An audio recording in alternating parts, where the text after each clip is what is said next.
Olá, seja bem-vindo a mais um episódio do No Alvo Podcast. Hoje estamos aqui com convidados super especiais. Espero que vocês aproveitem. Pimenta, apresente nossos convidados. Hoje os convidados, eles são muito incríveis, são pessoas radicais por Jesus. Insanas. São pessoas insanas por Jesus. Pastor e pastora insana, sejam muito bem-vindos. Obrigada. Obrigado, muito bom estar aqui com vocês, né, nesse podcast. Esperamos estar contribuindo com um pouquinho da nossa insanidade. Que legal, né? Isso aí. Vamos falar um pouquinho dos convidados? Quem são eles? Apresentar para quem está nos assistindo. Pastor e pastora insana. Vocês, então, são pastores, né? Fazem parte da Comunidade das Nações. Qual é mais as áreas de atuação de vocês hoje? Então, nós somos pastores há 17 anos, né? Vamos fazer 17 anos como pastores. Temos um trabalho que nós fazemos com a Rede Insana, e na Comunidade das Nações, que é a nossa igreja, nossa casa. Nós pastoreamos também um campus, né? Um dos campos hoje, fomos por muito tempo pastores de jovens, né? E hoje nós somos pastores de um campus da Comunidade das Nações. Que legal. Que demais, hein? A pastora insana. Hoje eu trabalho também com eventos, detalhe, né? Então hoje eu cuido, apesar de estar no ministério, com a Rede Insana, com a igreja local, que é a Comunidade das Nações de Santa Maria DF. Eu também sou a gestora de eventos, né? De todos os eventos que acontecem na Comunidade das Nações. Que incrível. Então eu estou ali nessa gestão insana, porque nós temos mais eventos do que dias no ano. É quase bem parecido isso. Com a gente aqui.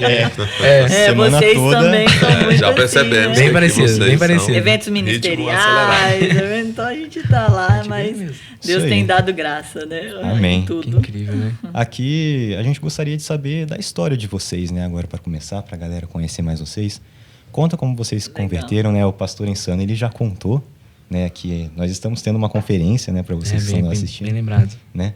E o pastor como contou um pouco de como ele se converteu, né? De como foi a história. A gente quer saber de vocês, né? Conta como foi a vida de vocês, a conversão de vocês, talvez a infância de vocês, para a gente conhecer vocês melhor. Quer começar, Lucas? Eu sou um filho de pastor, né? Que estava aí... que fui criado na igreja, mas me afastei dos caminhos do Senhor. E como eu contei aqui, né, caí no poço, né, no poço do pecado, né, fui escravizado pelo diabo por um tempo, e o Senhor me resgatou há 21 anos atrás. Foi quando eu entendi, né, que eu precisava tomar uma decisão por Jesus, e eu decidi e comecei a me apaixonar de verdade por Jesus. E entendi também essa missão de não apenas ser salvo, mas de salvar outros, de trazer outros, de transformar a vida de outras pessoas. E até aqui o Senhor nos trouxe nesse propósito, né, de ser uma bênção na vida de outras pessoas. Entender que não é só sobre você ser salvo, mas é que existe uma geração que precisa ser alcançada através das nossas vidas. Então, tudo hoje a respeito dessas loucuras, né, que a gente fala dessas insanidades aí, desses pastores insanos, né, tem a ver com fazer coisas que pareçam loucura aos olhos dos homens, mas que tem esse propósito de salvar vidas, de transformar a vida de pessoas, né, assim como o Senhor me resgatou, resgatar outras pessoas também. Uau, incrível. A minha história, assim, diferente do meu amor, né, eu não nasci num lar cristão, apesar do meu pai ter se convertido muito novo, né? Meu pai se converteu na adolescência, aos 14 anos de idade, mas se desviou.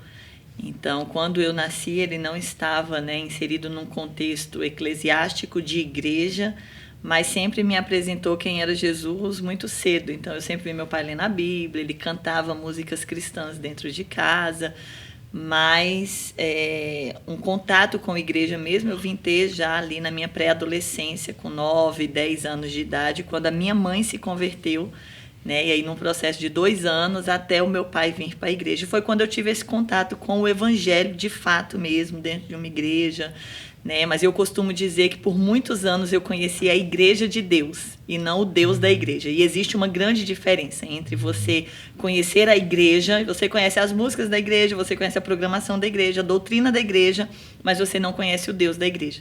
Então, eu costumo dizer que eu fui a famosa crente safada, né? Dentro da igreja, sem vergonha.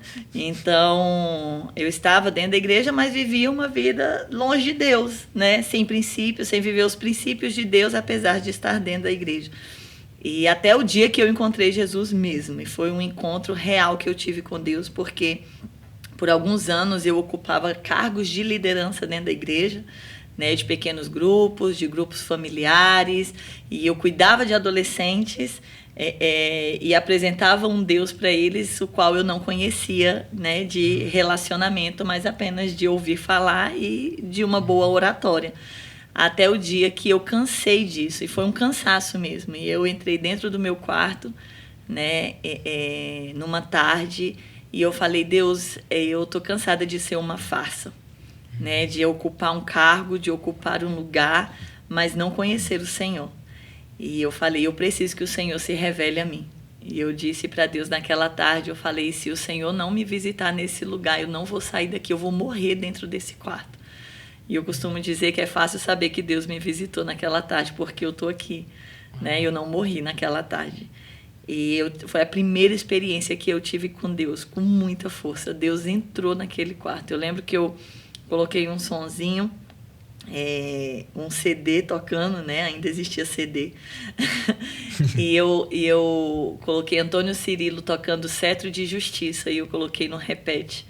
E ficou aquela música tocando, e eu lembro que eu deitei no chão do meu quarto, de barriga de bruço, com os braços abertos, e eu falei: Deus, eu preciso sentir o Senhor, eu preciso que o Senhor se revele a mim.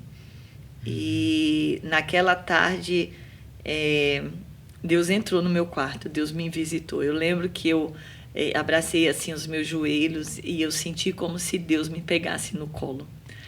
Literalmente, eu senti Deus me tomando nos braços. E foi uma experiência única e muito real com Deus. E ali eu conheci Deus, né? Não foi num encontro como meu amor, num retiro, numa conferência, sabe? Com um grande pregador, com uma palavra bonita. Não, foi muito intimista o meu relacionamento com Deus, assim, o meu real relacionamento com Deus. A minha vida nunca mais foi a mesma depois daquela tarde. Nunca mais. Eu saí daquele quarto, tudo na minha vida mudou, as minhas roupas mudaram, as minhas amizades mudaram, o meu comportamento mudou, a minha realidade de vida mudou. O lugar que eu sentava na igreja mudou, sabe? Então, eu tive assim, essa experiência muito única com Deus, e ali eu decidi mesmo assim, me guardar em santidade até o meu casamento, sabe? Ali eu decidi esperar em Deus o homem com quem eu iria me casar. Ali eu decidi entregar minha vida para o Senhor, sabe? Eu conheci um Deus, eu queria gritar para todo mundo, para que todos soubessem quem era o Deus que se revelou para mim. Sabe, eu vi Deus fazendo de grandes formas. Era uma igreja muito tradicional, não existia nem pastora na igreja que eu era na época, mas eu comecei a sonhar com isso. E eu sempre falava na igreja que eu estava, ou eu vou ser a primeira pastora dessa denominação, ou Deus vai me tirar daqui. E Deus não quis fazer de mim a primeira pastora daquela denominação, então Deus me tirou de lá, e foi algo muito leve. Eu lembro que Deus falou com o meu pastor, e ele me deu a minha carta de transferência. Ele falou assim: Deus falou comigo que o seu tempo aqui acabou. E foi quando eu fui para a igreja ao qual meu amor estava, e eu lembro que Deus me deu essa palavra.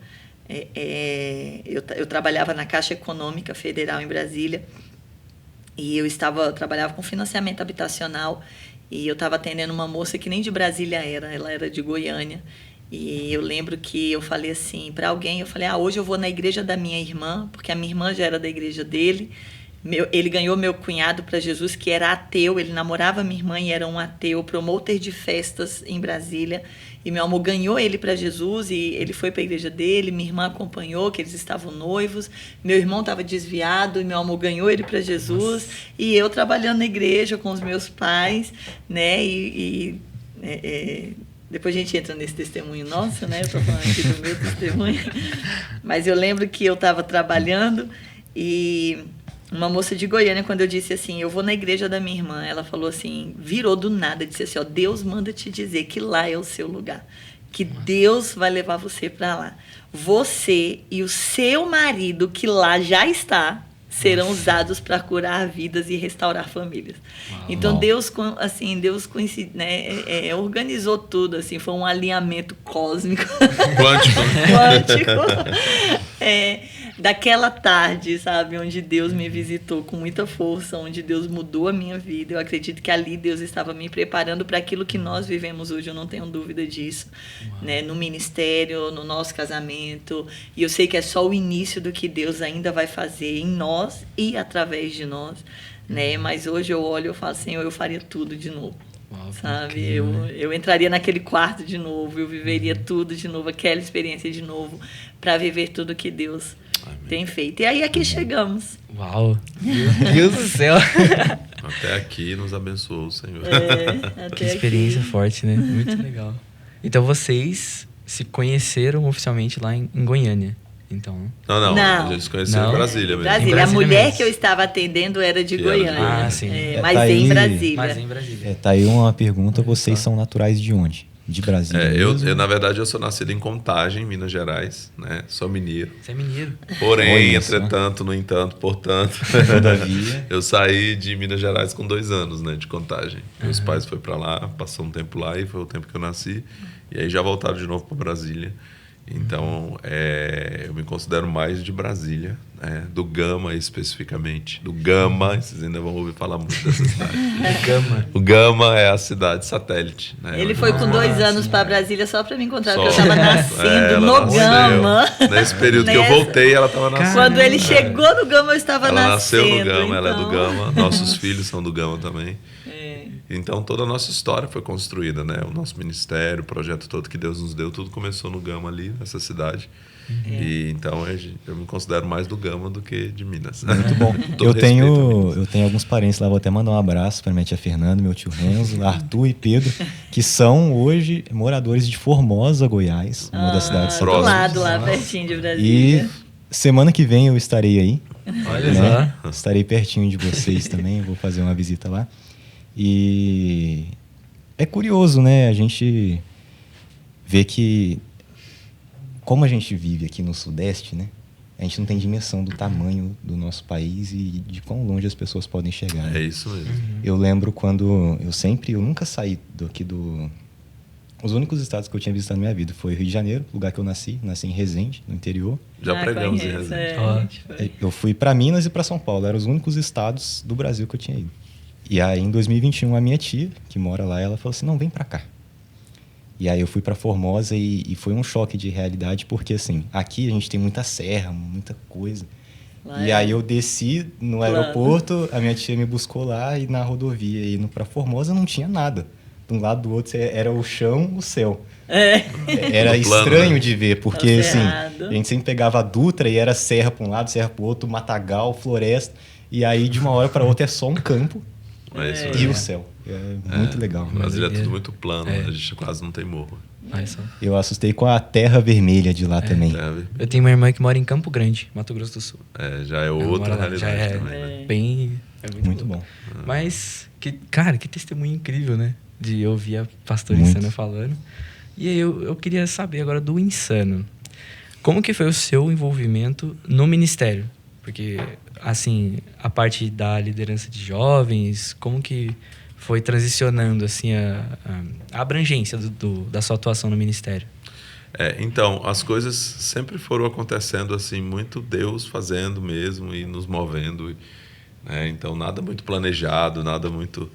Né? Aquela coisa realmente do Senhor fazer. E eu comecei com uma célula, né? Quando eu falei aqui que eu entendi que eu precisava resgatar vidas e, né, transformar a vida de pessoas. A gente estava num contexto de visão celular e eu comecei com uma célula.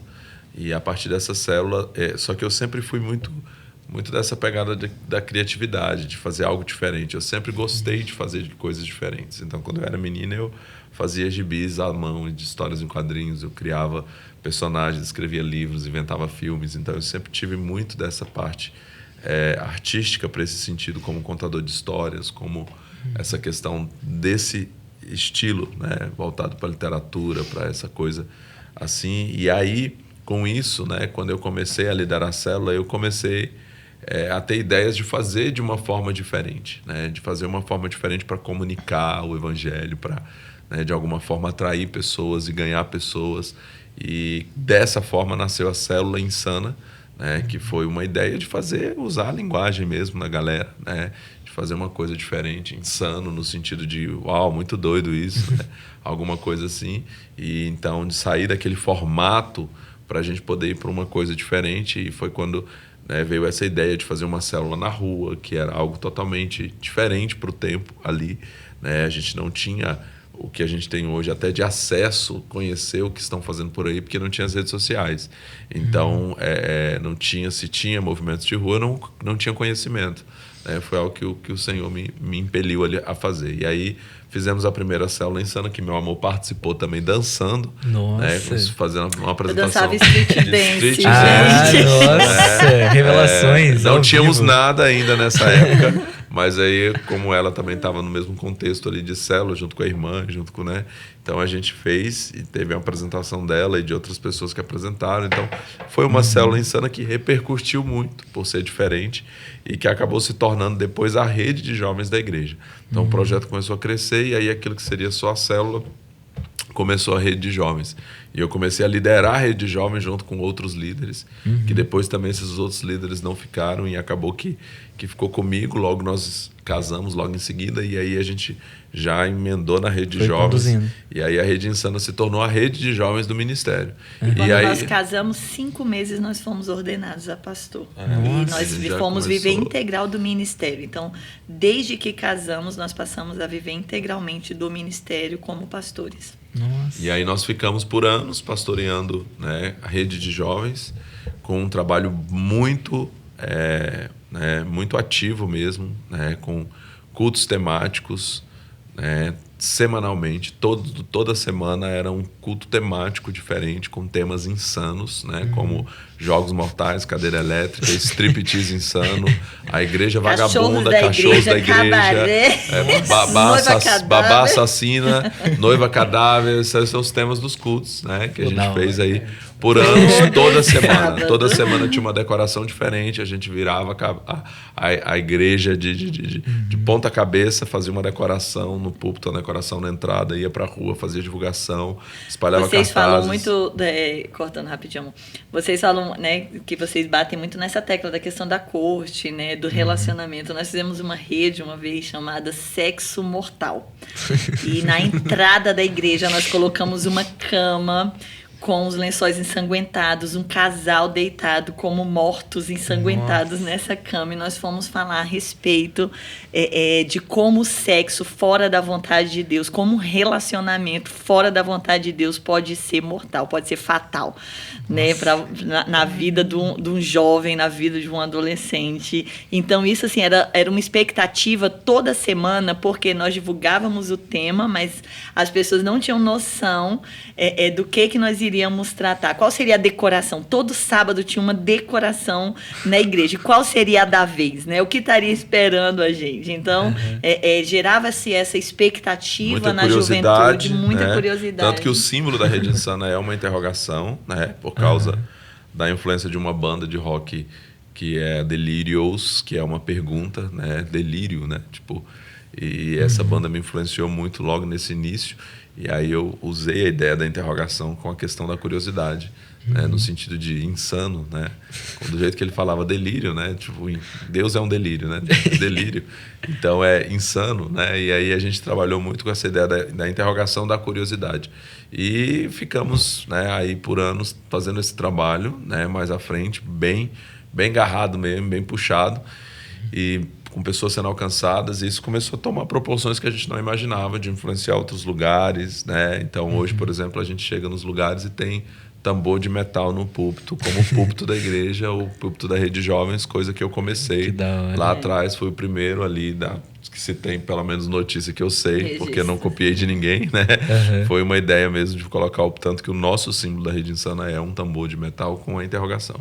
Então, a gente começou a fazer essas coisas diferentes e começou a influenciar, né? Então, por exemplo, esse culto Jogos Mortais, com os vídeos que eu criei a partir da ideia do filme Jogos Mortais, eles se tornaram vídeos que o pastor Lucinho usou por muito tempo. Escreveu até um livro com esse tema também, Jogos Mortais e Outros Sermões. E esses vídeos ganharam o mundo inteiro com a minha voz fazendo ali o vídeo. E a gente tem relatos e testemunhos de pessoas em vários lugares do mundo que aceitaram Jesus, conheceram Jesus através desses vídeos. Então, tomou uma proporção que a gente não imaginava. E dentro disso nasceu os desafios de leitura da Bíblia, que aí também começou a conectar agora não mais os jovens somente, mas pessoas de várias idades, de vários lugares, conectados num propósito de ler a Bíblia, de crescer espiritualmente em Deus. E aí foi tomando outro rumo, porque aquilo que antes era só rede de jovens, agora começou a alcançar outras pessoas e se tornar um movimento que saiu do contexto da igreja simplesmente local para poder alcançar outras igrejas e abraçar o corpo de Cristo, né? E se tornou um movimento para o corpo e não mais simplesmente para uma igreja local. E aí quando nós fomos para a Comunidade das Nações, o Senhor nos levou para a Comunidade das Nações, nós passamos por um processo de transição. Então, dentro do contexto de Comunidade das Nações, nós hoje pastoreamos a igreja e fazemos esse trabalho da Rede Insana através de ministrações, onde a gente leva dessa criatividade, desses cultos temáticos, né, para as igrejas e também os desafios que têm conectado pessoas. Então, a gente entende que o Senhor nos preparou ali naquele tempo, né, nos forjou para que a gente pudesse levar isso como uma ferramenta muito mais para o corpo, né, do jeito que vocês têm aqui, por exemplo, né, ao Java de cuidar do corpo de Cristo, né, um projeto para o corpo de Cristo. A gente entende que hoje a Rede Insana ela não é algo para a juventude ou para os adolescentes, é algo para o corpo de Cristo, né? Hoje a gente tem meninos de 11 anos participando dos nossos desafios e nós temos senhoras de 70, 80 anos de idade que estão participando. No Instagram de vocês, a senhora que ela transcreveu a Bíblia, 70 anos de idade, copiou a Bíblia inteira à mão, junto com a gente num desafio que a gente fez, né? Eu fiz a minha cópia da Bíblia inteira à mão e a gente teve outras pessoas que venceram e uma delas foi essa senhora de 70 anos de idade, né, que copiou a Bíblia inteira à mão. Então é sobre isso, nós temos pessoas hoje conectadas, né? Eu faço lives, encontros pelo Zoom de oração, de ministrações com esse pessoal, e a gente tem essa diversidade. A gente tem o casado, o solteiro, o jovem, o adolescente, o senhor, a senhora, a viúva, todos participando juntos no mesmo propósito. E isso é muito legal, porque a gente vê que Deus está conectando. Né? Então nós temos todos os estados brasileiros representados participando nos nossos conosco nos desafios. Nas leituras, nos encontros pelo Zoom. Então, assim, o Brasil está conectado nos grupos de WhatsApp, né? Nós vemos assim, essa conexão de algo que nasceu localmente. A Rede Insana nasceu como uma rede de jovens local para aquela cidade, né? Para o Gama. E tomou uma proporção que nós não imaginávamos, né?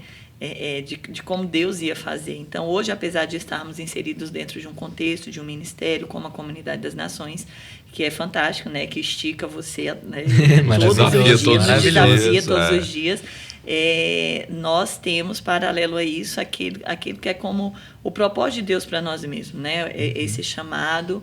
E a Rede Insana se tornou não mais algo local, mas algo que foi expandido mesmo pelo Senhor e através das ferramentas da tecnologia, né, das redes. Então, dessa conexão que hoje a gente tem, né, tudo isso que nos facilita, né? O mundo experimentou, né, essa conexão, né, que é literalmente conectar quem está longe. Né? Então, hoje nós vemos isso mesmo, assim, pelos desafios, pelos propósitos que nós temos dentro da Rede Insana. E é a fantástico. gente entende a importância de você ter um QG, né? Uma casa, um lugar onde você é forjado, treinado, desafiado. Né? Então, nós estamos nesse contexto de entender o propósito ali da igreja local como esse lugar onde a gente cuida, onde a gente é cuidado, onde a gente pastoreia e é pastoreado. E, em contrapartida, enquanto isso, a gente está podendo contribuir também para aquilo que Deus está fazendo, né?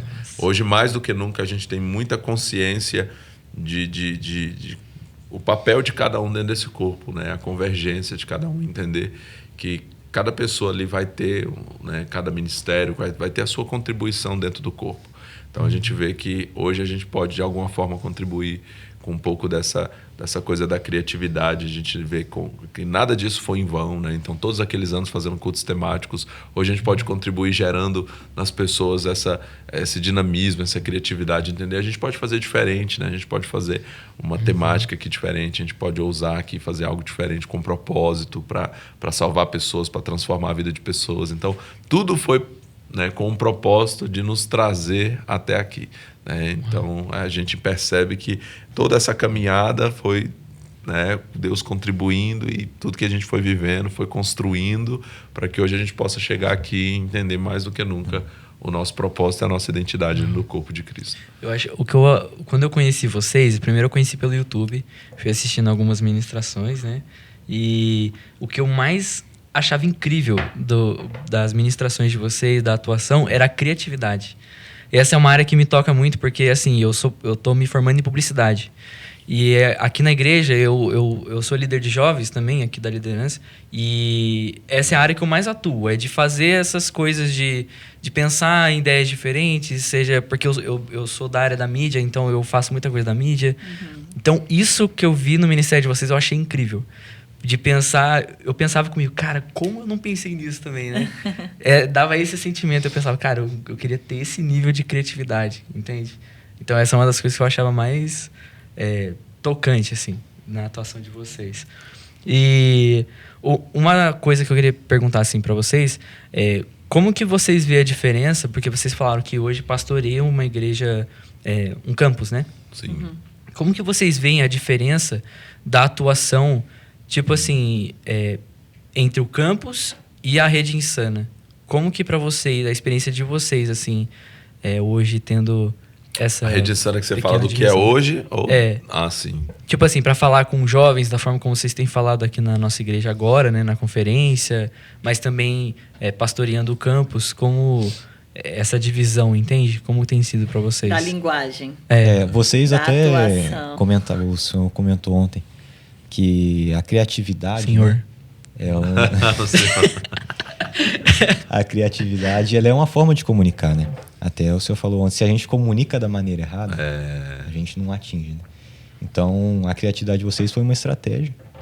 Né, eu penso que hoje, como igreja, né, às vezes as pessoas, né, falam assim, ai meu Deus, a gente nunca quis ser pastor de igreja. Foi um grande desafio pra gente. Quando o bispo chamou meu amor e a gente pastoreava os jovens da Comunidade das Nações, e ele falou assim, Ivan, eu acho que está na hora de vocês viverem um nível além e pastorear um campus. Quando meu amor falou para mim, eu falei assim, não, eu não vou.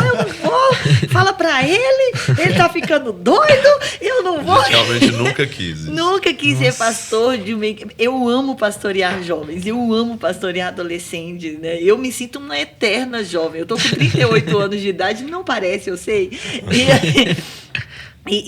Mas eu amo essa coisa, sabe, da juventude, da garra que o jovem tem, sabe? Porque eu sou essa, assim, eu tenho um lema, eu falo comigo assim, meu Deus, pra mim não vai ter tempo ruim, então vamos fazer. Eu gosto dessa coisa de colocar a mão na massa e tudo. E eu penso que hoje nós conseguimos levar isso pra igreja. Hoje nós né, não conseguimos, talvez...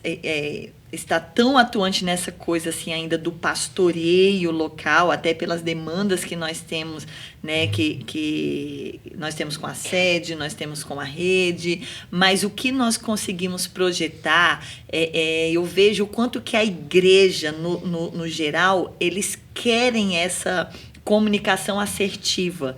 Então, eles querem ouvir. Então, hoje, como eu prego para um jovem, eu prego para a igreja, né? Então, eu trago, claro que a abordagem, às vezes, o assunto não é o mesmo. Eu vou pregar para um casal, eu não vou abordar o mesmo tema que eu estou pregando para um adolescente de 12, 13, 14 anos.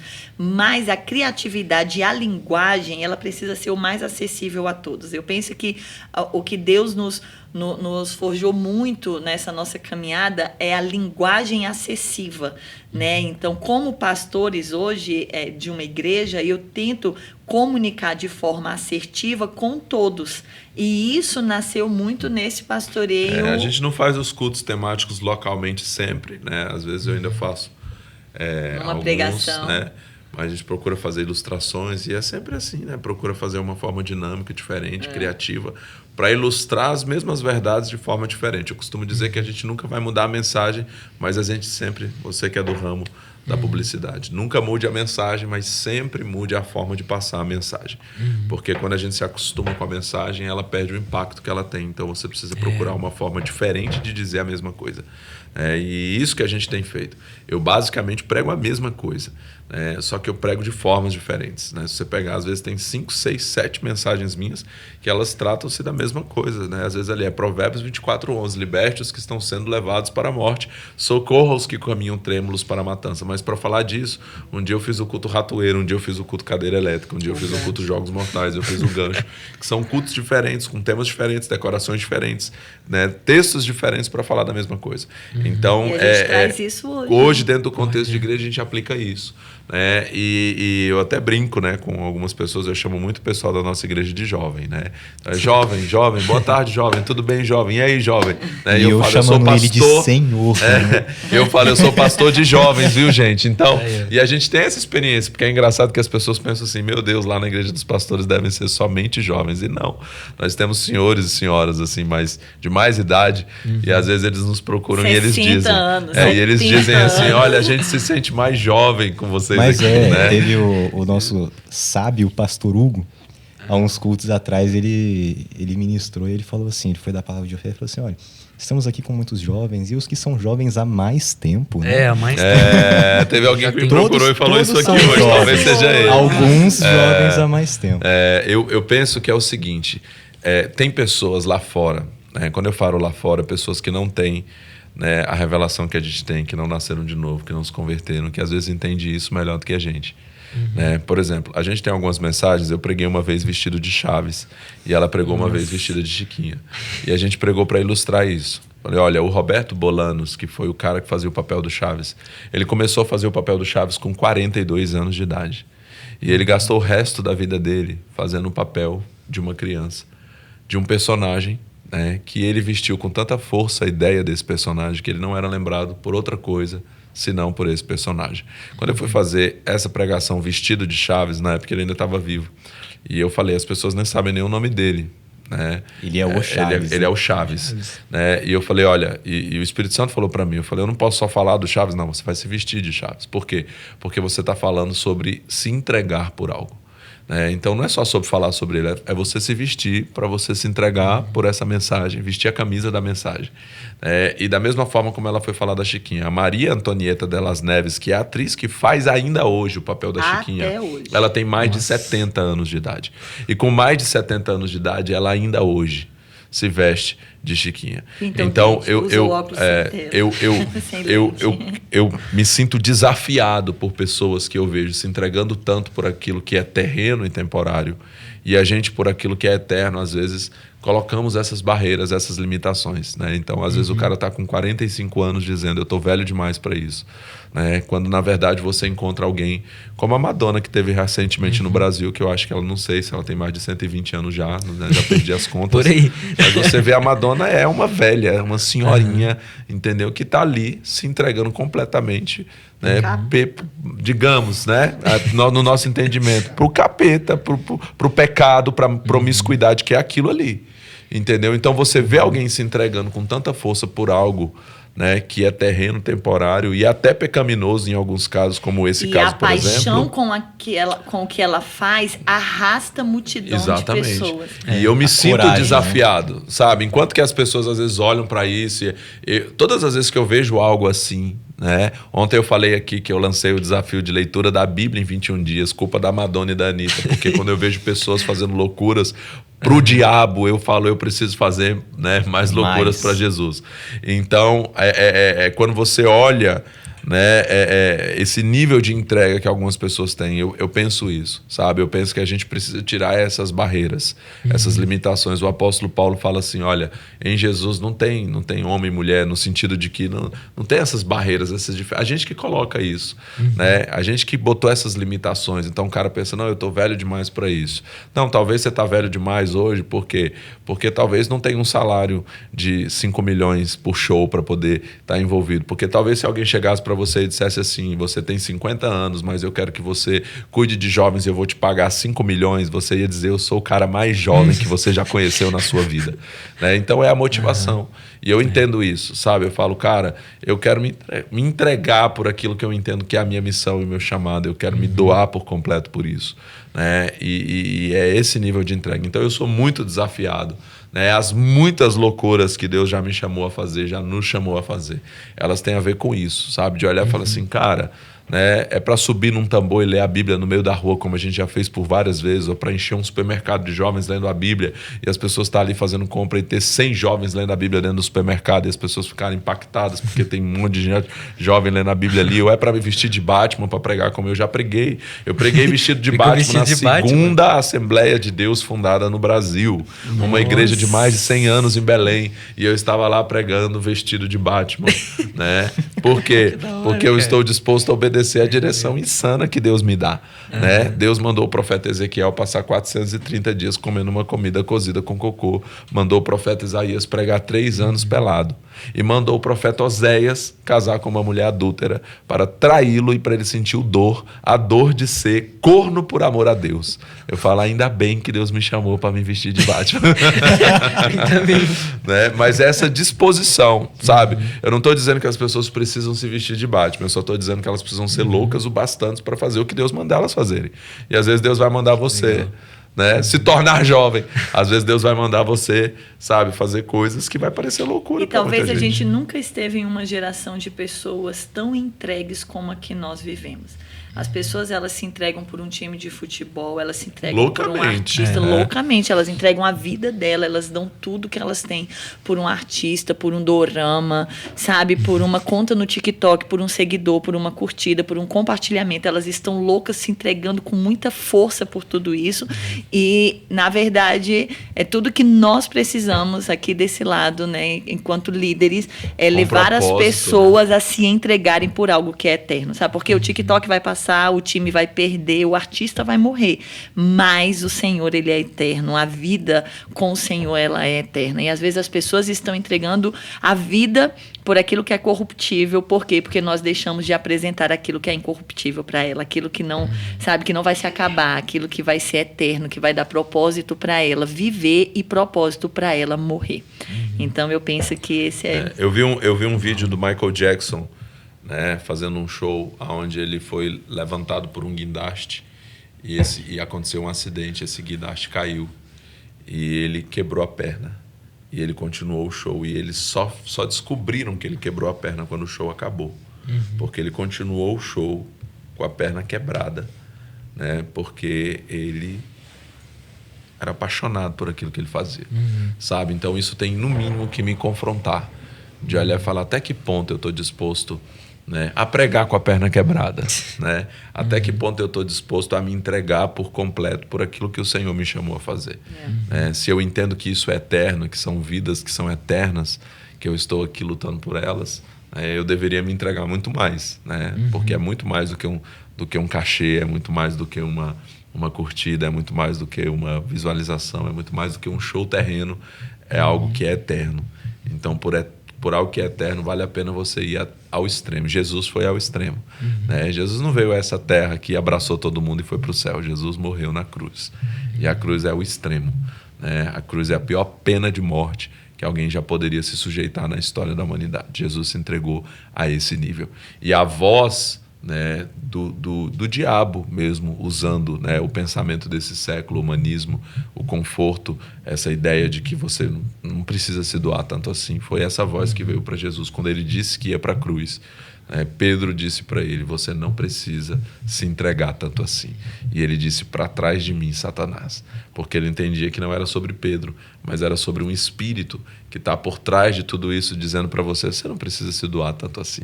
Não precisa desse exagero. Para que você vai ofertar tanto? Para que você vai se doar tanto? Para que isso você é loucura, vai se gastar isto tanto? É insano. Isso é insano.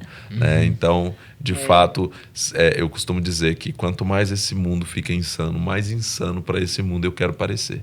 Né? Eu quero viver essas loucuras de Deus. Até que ele venha. Até que ele venha. Incrível, né, cara? Uma coisa que vocês têm falado, né? E algo que bate muito forte é a questão da constância, né? O senhor faz as lives às 5h42 da manhã, certo? Às vezes às 4h42. Varia o horário. Mas todos Varia os dias. do desafio. Varia Todos o os lugar dias. também, né? Todos os dias. E eu duvidei. Porque ontem você falou assim, não, eu estava fazendo as lives às 5h42 da manhã. Eu falei assim, beleza. E aí hoje eu acordei. E eu cheguei aqui na igreja. Ele foi conferir. Não, eu cheguei aqui na igreja e ele falou assim, não, eu tava fazendo a live hoje de manhã. Eu falei assim, hoje tinha live. Porque eu não levei a sério a questão de todos os dias, independente do que for. E isso envolve muitos desafios, né? Eu gostaria que vocês falassem um pouco, né, disso, que é os desafios de ler a Bíblia, de ter essa constância, né? Vocês falaram dos 21 dias, 42 dias, 142 dias. Expliquem mais sobre... 700.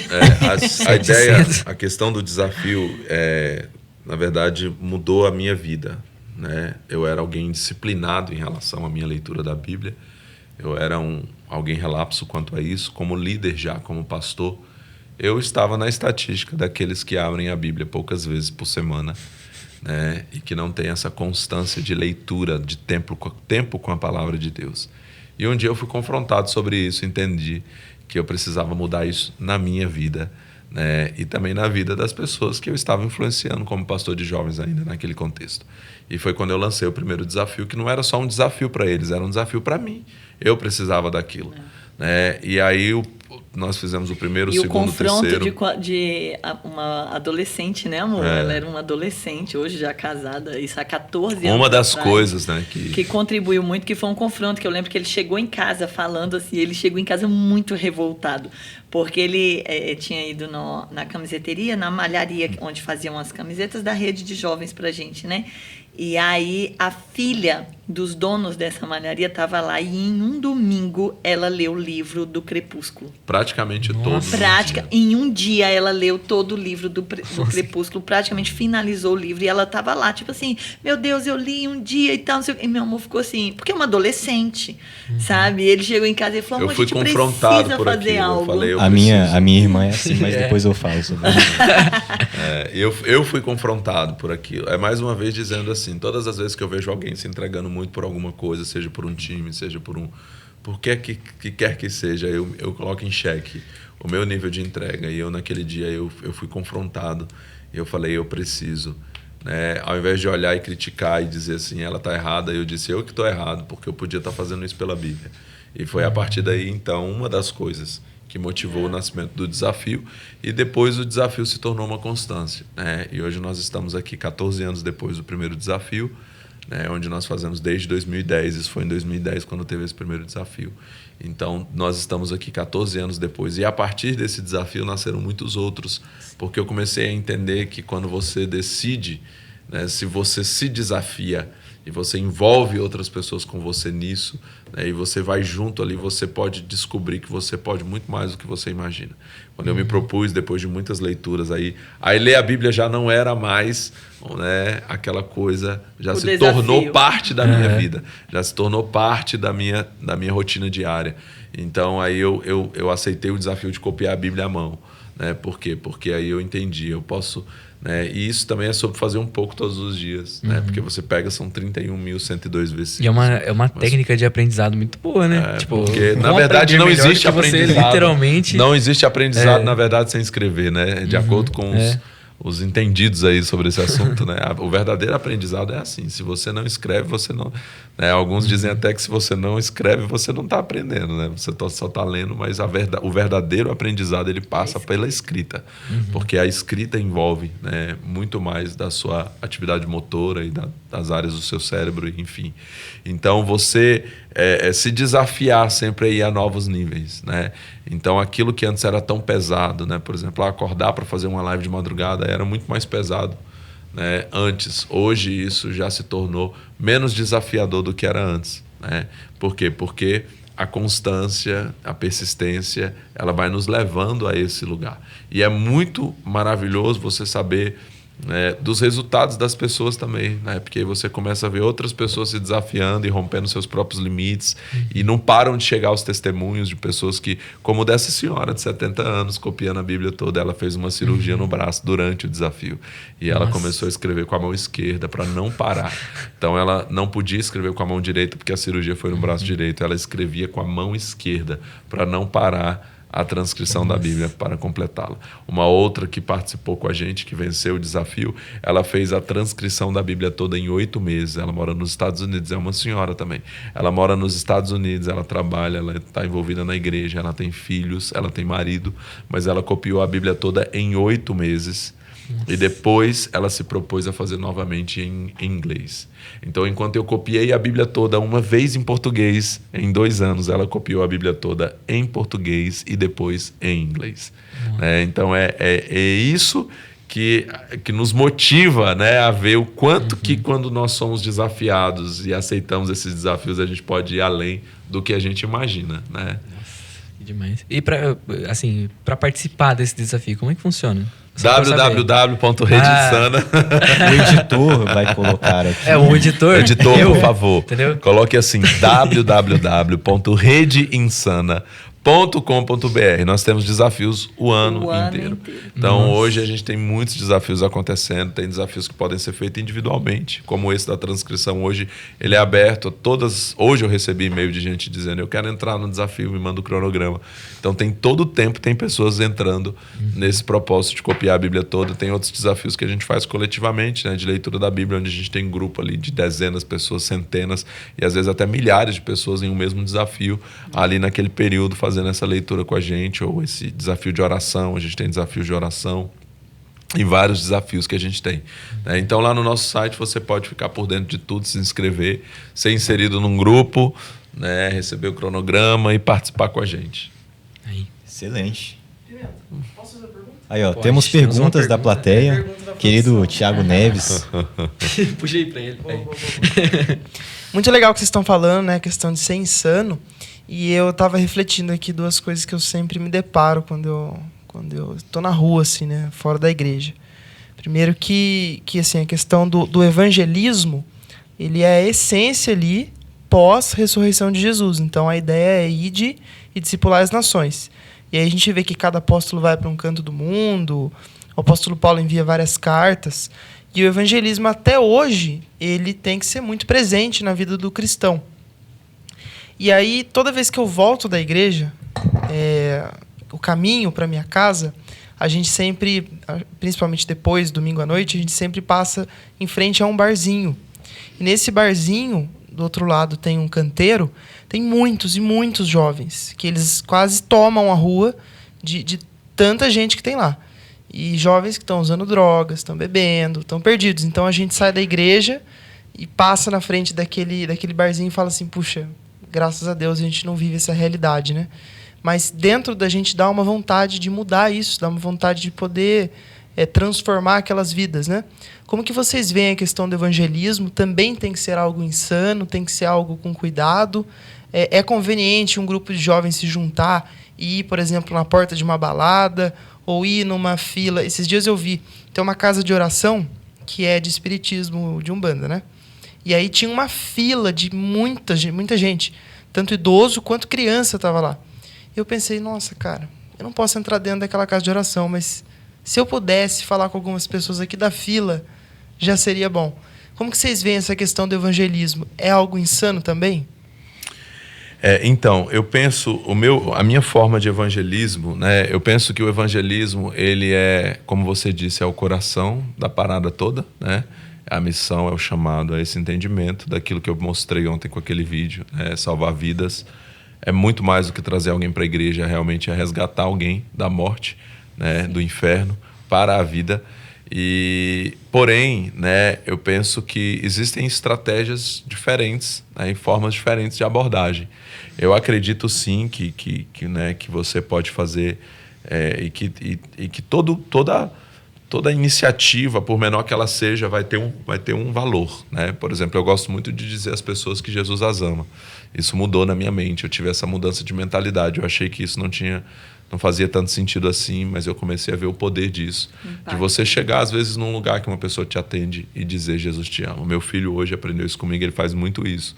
Né? Então, às vezes, a gente chega num lugar, e esses dias foi engraçado, porque a gente chegou num lugar e a pessoa estava me atendendo com muita má vontade. Né? E aí o meu filho falou assim, moça, você sabia que Jesus te ama? E ela sorriu. E aí ele depois falou, pai, você viu como ela mudou? Porque ela não estava atendendo a gente com vontade, mas quando eu falei que Jesus ama, ela ficou legal. Né? Então, assim, porém, apesar de entender a importância disso, né? De você, de repente, passar por um lugar como esse, onde você está vendo ali, e você lançar uma semente ali. Né? Eu acredito muito no valor, né, de você ser estratégico também. Né? Então, por exemplo, a questão nossa com os cultos temáticos é a gente entender que faz toda a diferença de você atrair as pessoas para um ambiente onde há uma continuidade. Porque, às vezes, tem uma ministração que a gente fez uma vez que é muito impactante, que se chamava, dentro desses temas nossos, infanticídio. Né? Infanticídio é a morte de crianças, é a morte de bebês. Né? É o assassinato, né? A morte desses bebês. E as pessoas até pensaram que a gente ia falar no sentido de aborto, né? Pela forma como a gente ilustrou, não era esse o intuito dessa mensagem. A gente falou infanticídio no sentido de que é você colocar filhos espirituais no mundo e não cuidar deles. Né? Então a gente falou sobre, não é só sobre você encontrar uma pessoa na rua, por exemplo, fazer uma oração de entrega com ela e depois disso. Né? A gente fez um vídeo chocante, né, para essa pregação, que a gente tem esse vídeo, que nesse vídeo eu peguei a minha sobrinha, que era pequenininha, ela na época, era uma bebezinha, e ela tem os olhos assim muito azuis, né, muito expressivo assim os olhos dela, e a gente colocou ela assim debaixo de um poste enrolada num pano, no meio do mato, assim, embaixo de um poste, e aí eu filmei ela assim de perto, assim, mostrando os olhos dela bem azuis, e eu ia distanciando a câmera, distanciando, e ela ficou sozinha, assim, todo mundo olhando de longe, assim, à noite, só pra fazer a cena, né? Claro que ela estava protegida, porque a gente estava todo mundo olhando para ela. Mas no vídeo parecia tipo assim, ela está sendo abandonada mesmo. Eu falei, o que você sente quando você vê um bebê sendo abandonado desse jeito? E a gente entra com várias reportagens mostrando casos reais de crianças sendo abandonadas assim, botadas no lixo, crianças achadas assim, às vezes jogadas na beira de um rio porque foi abandonada ali. Eu falei, essa revolta que você tem, né? Agora pensa como um bebê espiritual. Quando você traz uma pessoa para Cristo, você anuncia Jesus para ela, ela aceita Jesus, ela é um bebê espiritual e você abandona essa pessoa. Você deixa essa pessoa e você não vai cuidar, você não vai consolidar essa pessoa. Né? Então, o evangelismo, ele precisa ter esse entendimento de que a gente precisa fazer algo que possa dar continuidade para isso. Porque então, o é mais do que... apesar de ser o coração, ele não anda sozinho. Né? Porque o coração, para se deslocar, ele precisa das pernas. Entende? Então, o evangelismo, ele precisa caminhar junto com o cuidado. Tem que ter um próximo passo. Então, né? não é só o ganhar. Né? Não é só você ir lá, falar de Jesus numa festa, você vai ali, a pessoa vai ficar assim, nossa, mas eu quero entregar minha vida para Jesus, eu quero mudar de vida. Aí você fala, beleza, muda aí. Ela não sabe como mudar. O que eu faço ela não sabe agora? O passo que ela tem que dar, ela não sabe comer sozinha, ela não sabe beber água sozinha. Então, se você não traz essa pessoa para cá e cuida dela, o diabo vai tragar a vida dela, porque a gente precisa entender que a gente trabalha com a concorrência. E talvez seja pior ainda, porque muito quando pior. A Bíblia fala que esse demônio que saiu da vida dela vai voltar com 7 outros, quer dizer, a situação dela pode se tornar pior do que era antes. Né? Então, quando a gente trabalha, quando eu bato nessa tecla, principalmente agora voltando-se para a questão dos jovens, do trabalho com jovens, de que você faça localmente, como juventude, como igreja, um trabalho dinâmico, criativo, onde você cria esse ambiente. Enquanto pastores de jovens, eu sempre bati nessa tecla. Falei, olha, nós vamos para a rua, mas nós vamos com intuito. Qual é o nosso intuito? Trazer as pessoas para cá. Né? O meu intuito não é só chegar lá e orar por ela. Né? Por quê? Porque, e depois disso? Falei, então o meu intuito é trazê-la para cá. Porque quando eu trago ela para cá, eu estou trazendo ela para um ambiente de constância. Né? Dela entender, opa, isso aqui tem isso aqui toda semana. Sabe, esse lugar aqui você pode vir e aqui você vai ter uma família, você vai ter pessoas com você. Então, você traz ela para um lugar onde ela vai se desenvolver. Né? Então, é muito mais né, você entender a importância de você criar esse ambiente. Esse ambiente, eu enquanto pastor de jovens, esse foi o meu discurso por muito tempo. Eu falei, olha, o meu sonho é criar um ambiente, e a gente alcançou esse lugar por um tempo, enquanto o Senhor nos permitiu ali fazer essa escola que a gente fez na prática, na raça de fazer esse trabalho, né, muito intenso e muito criativo. Eu tinha um lema comigo e um desejo comigo. Eu dizia o seguinte, eu falo, o meu sonho é que esse lugar aqui, o nosso culto, a nossa rede de jovens aqui, seja o lugar que essa galera vai querer estar. Né? E a gente começou a viver essa realidade, sabe? Das pessoas chegarem para dizer assim, cara, meu filho não quer estar em outro lugar. Entendeu? Ele não quer ir pro cinema, ele não quer ir pra balada, ele quer ir pra rede. Às 19, às 17 a galera tava no já portão tava lá, esperando entendeu? abrir as portas. Por quê? Porque nós criamos esse ambiente onde as pessoas querem estar nesse lugar. Né? Então, quando você vai evangelizar a partir desse entendimento de que eu tenho um lugar para levar essa pessoa, sabe? Eu tenho algo legal para apresentar para ela ali. Né? Eu tenho algo que Jesus está fazendo, um movimento que está acontecendo, e então você tem a ferramenta para que você possa dar continuidade, para que não seja só essa coisa de eu apresentei Jesus para ela e agora, meu irmão, se vira aí e que Deus te ajude. Não, eu tenho um lugar que você vai, sabe, que você vai querer estar lá toda semana, entendeu? Então, eu penso que hoje, né, aqueles que trabalham, vocês principalmente que estão com essa missão em relação à juventude, sabe? É procurar desenvolver esse ambiente. É um ambiente onde a gente precisa. Essa é outra tecla que eu procuro bater. Nós não podemos pensar só para dentro. Porque às vezes a gente pensa só para dentro. A gente quer um lugar legal, onde a gente fica curtindo a vibe do Espírito Santo aqui, na presença de Deus, é aquela atmosfera gostosa, e às vezes a gente se esquece de preparar esse ambiente para que outros venham também, sabe? Para trazer essas pessoas para cá. Então, o nosso foco às vezes precisa mudar um pouco, né, de estar ali, sabe? Quando os discípulos estão ali com Jesus e eles construíram uma tenda, eles falam, vamos ficar aqui, né? Não construíram, eles proporam, né, que construíram, vamos ficar aqui, né, no Monte da Transfiguração, tá tão gostoso essa vibe, vamos ficar aqui. Jesus falou, não, a gente precisa descer do monte. Tem gente lá embaixo, né? Tem pessoas lá que precisam da gente. E às vezes a gente está fazendo isso, a gente está aqui e a gente esqueceu que tem um mundo lá fora, que a gente precisa trazer essas pessoas para essa atmosfera, para essa realidade. Então a gente precisa mudar essa mentalidade de entender, falar assim, cara, evangelismo é trazer pessoas para cá, sabe? É trazer pessoas para essa realidade. Nós estamos vivendo o céu na terra, então nós precisamos trazer pessoas para essa realidade aqui, viverem, contemplarem isso junto com a gente. Eu vejo muito isso, eu viajo muito e hoje eu vejo muito essa diferença, sabe? A minha leitura desse tempo hoje, eu penso que é um desafio para a igreja hoje, né? Porque nós chegamos em uma realidade hoje onde a igreja, né, onde as pessoas, né, essa coisa muito do worship, né, essa coisa muito da contemplação, isso é muito maravilhoso, mas a gente precisa tomar cuidado para que a gente não se feche nisso e esqueça dessas pessoas que estão lá fora, sabe? Então eu percebo isso. A gente passou por uma transição, né, de anos, então eu vi essa transição de uma época em que a gente tinha na igreja pessoas chorando por almas, pessoas que queriam, o sonho da vida da pessoa era fazer discípulos, eu quero ter discípulos, eu quero ganhar almas, eu quero... E hoje, né, as pessoas estão ali e elas não estão mais com essa preocupação, né? Então a gente precisa realmente entender o propósito disso, sabe? Quando fala rede de jovens, eu não sei se vocês usam o nome rede de jovens, mas quando a gente fala de rede, é no propósito de pescar.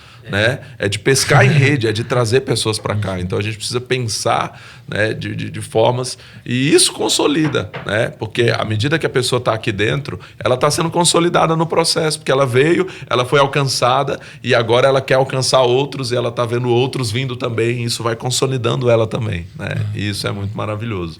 A respeito disso, eu tenho uma pergunta, né? A gente, que nem o senhor falou, não basta apresentar e não encaminhar a pessoa para algum lugar, né? E a minha pergunta é, quando essa pessoa está longe de você, ela mora em outra cidade, em outro estado, como você faz para apresentar Jesus para ela e que ela tenha essa continuação do processo, sendo que você não está lá com ela, você não tem um lugar para levar ela? Hoje com a rede Insana a gente tem feito isso porque a gente tem conectado pessoas distantes, né? Mas hoje eu diria que para alguém que tem um desafio como esse, eu diria que ela pode usar essas ferramentas para isso, Hoje nós temos tecnologias que nos possibilitam fazer isso. Então, por exemplo, você pode pegar alguém que está distante de você geograficamente e desafiar essa pessoa, por exemplo, a fazer um propósito com você assim, entendeu? Vamos fazer um propósito aqui de oração 21 dias, 4 horas da manhã, e a gente vai se conectar todos os dias e orar junto. Online. Então, hoje a gente tem ferramenta que nos possibilita fazer. Imagina como era isso há 25 anos atrás. Até você consolidar que você não tinha ela, um WhatsApp, você não tinha um Zoom. Até você consolidar ela de forma que você conecte ela a uma igreja local.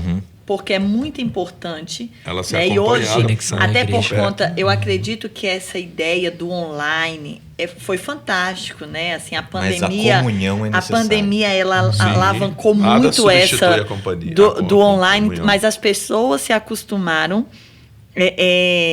com o conforto da casa. Ah, não vou assistir o culto daqui. Mas nada se compara a essa comunhão.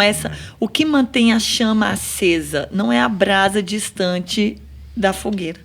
Né? Então, você ganha alguém e você precisa gerar na pessoa esse entendimento, essa consciência de permanecer, ser parte de.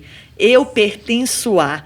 Entende? Então, é você conseguir... Poxa, tem fulano, eu vou ganhar ela para Jesus, mas você precisa dessa estratégia de você consolidá-la ali, talvez junto com você, num propósito de oração, de leitura da Bíblia, de reuniões online, de conversas, de videochamadas, mas sempre deixando claro para ela, olha, quais são as igrejas aí perto de você, vamos, né, se conecte, assiste um culto, vai junto. E você vai acompanhando, E vai acompanhando. Online até que você veja que a pessoa está...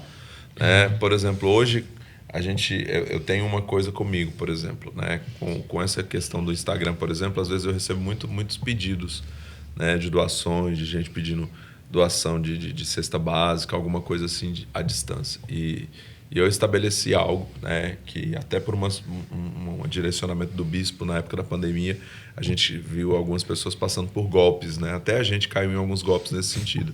A pessoa vinha com um discurso e descobria que, na verdade, era só uma conversa fiada para você mandar um pix ali para ajudar uma coisa que não era verdade. E aí eu comecei a estabelecer algo, né? E isso tem a ver com isso, porque eu penso que é válido nesse sentido, de procurar ali. Então, hoje, quando alguém me procura pedindo ajuda nesse sentido, eu falo, olha, eu não vou ajudar com uma doação financeira, mas eu vou ver alguém próximo a você que vai te dar uma assistência, que você precisa mais do que uma doação. Você precisa de uma assistência, você precisa de pessoas que vão poder te ajudar a sair dessa situação. É mais do que dar o peixe, é te ajudar a pescar. Né? Então, eu entro em contato ali, procuro, né? E com os desafios e com a rede a gente consegue ter muitas pessoas de muitos lugares. Normalmente é o que acontece. Eu falo, olha, tal cidade, tem alguém ali. Taubaté, tem um pessoal do Sonho de Deus lá. Eu entro em contato com alguém e falo, tem como você ir lá? Eu não vou mandar para ela o dinheiro, eu mando para você levar essa cesta para ela, mas eu queria que você fosse lá, fizesse uma visita, orasse com ela, entregasse a cesta, conhecesse a realidade dela. Né? Então, quer dizer, nós podemos ser mais estratégicos e assertivos, usando essas tecnologias, né, de forma que a gente consiga conectar as pessoas ao corpo de Cristo. Né? E isso é algo que hoje, como eu disse, fica muito menos difícil do que era antes, com todas as ferramentas que a gente pode usar ao nosso favor. Né? Eu acho muito importante, assim, tanto para a juventude, mas acho que para todas as pessoas. Quando você é cristão, de você ter a prática de se conectar com as pessoas, né? Aqui na igreja, a palavra profética que a gente tem para esse ano é conexão. Então, isso tem sido muito trabalhado aqui. E o fato de você, muitas vezes, simplesmente mandar uma mensagem para a pessoa falando, cara, você não veio no culto ontem, sei lá, tipo... Cara, faz toda a diferença. Faz toda a diferença. Se você ligar, então... Porque exatamente. Em tempos de WhatsApp, fazer ligação é prova de amor. Né? O nosso pai espiritual aqui, o apóstolo L, ele nos deu direções durante o ano, fala assim, liga para 15 pessoas essa semana e chama para vir para a igreja. Aí, nossa, várias pessoas foram fazendo, muitos testemunhos aqui, aí a gente tem muitas células aqui em Taubaté também. Então, eu acho que, tipo, se as pessoas tivessem essa prática de se conectar, de sempre pensar que, ganhei aquela pessoa para Jesus, mas eu vou começar a nem que seja ter o contato com a pessoa, sabe? Eu acho que isso traz toda a diferença, né? Sim. A pessoa se sente importante, isso é muito legal. Exatamente. Temos perguntas? Quero fazer uma pergunta aqui para vocês. Pastor e pastora, numa dessas viagens para outros países, Tem alguma experiência, ou teve algumas experiências que vocês podem compartilhar que foram muito marcantes para vocês? Tenho. A primeira vez que nós fomos para a Europa, para a Itália, né? Nós fomos para fazer uma conferência em Sana. E nós fizemos uma conferência em Sana lá numa igreja que era de brasileiros, né? O pastor italiano, a pastora brasileira, e tinha muitos brasileiros nessa igreja. E aí nós fomos para lá, e quando nós falamos que íamos para lá, assim, o pessoal, poxa, celebrou muito, ficou muito empolgado, e 5 discípulos nossos na época se desdobraram e falaram assim: pastor, a gente quer acompanhar vocês, e compraram a passagem, e foi com a gente. Né? E a igreja super nos recebeu, nós fizemos a conferência lá, e foi algo assim, né? Foi incrível, mas nós conhecemos uma realidade que quando nós estamos aqui no nosso mundinho, nós não temos noção, né? De como assim nós vimos países que outrora viveram um avivamento e que esfriaram e que assim e nós conhecemos essa realidade muito de perto, na Europa, né? Na Sim. Europa. E aí nós fizemos ali a conferência e foi uma bênção, e Deus se manifestou e foi algo muito tremendo, mas nós enxergamos uma realidade e dentro, no nosso coração nós ficamos assim: meu Deus, sabe, Deus precisa fazer algo aqui, e enfim. E no dia da gente ir embora, foi engraçado, nós almoçamos na igreja com o pessoal da igreja, os pastores, nos despedimos e fomos para o aeroporto. E o pastor da igreja falou assim: olha, o fulano, que é Andréia, o nome do rapaz, e falou assim: o Andréia vai levar todas as malas num carro que era tipo um Fiorino, aqueles carros abertos, e foram todas as malas, quase todas dentro desse carro, e nós fomos em outro carro com poucas malas. E fomos para o aeroporto. Chegamos no aeroporto, estamos lá para o check-in, e cadê as malas? Nossa. Cadê o Andréia com as bagagens? Não chegava. Liga para ele, não atende. Caindo na caixa. A gente foi até o pessoal de trânsito lá que monitoram as vias para ver se tinha algum acidente, para saber se, meu Deus, o cara, né, teve acidente, capotou, o que aconteceu. Porque a gente não conseguia embarcar sem as malas. Fomos até a empresa aérea e ficava mais caro despachar as nossas malas depois do que comprar novas passagens pra gente. E aí foi dando a hora o check-in a fechar, meu amor pegou e falou assim: ó, vamos pegar aqui 3 dos discípulos que estavam conosco, que dava as malas que estavam conosco, e vai embora.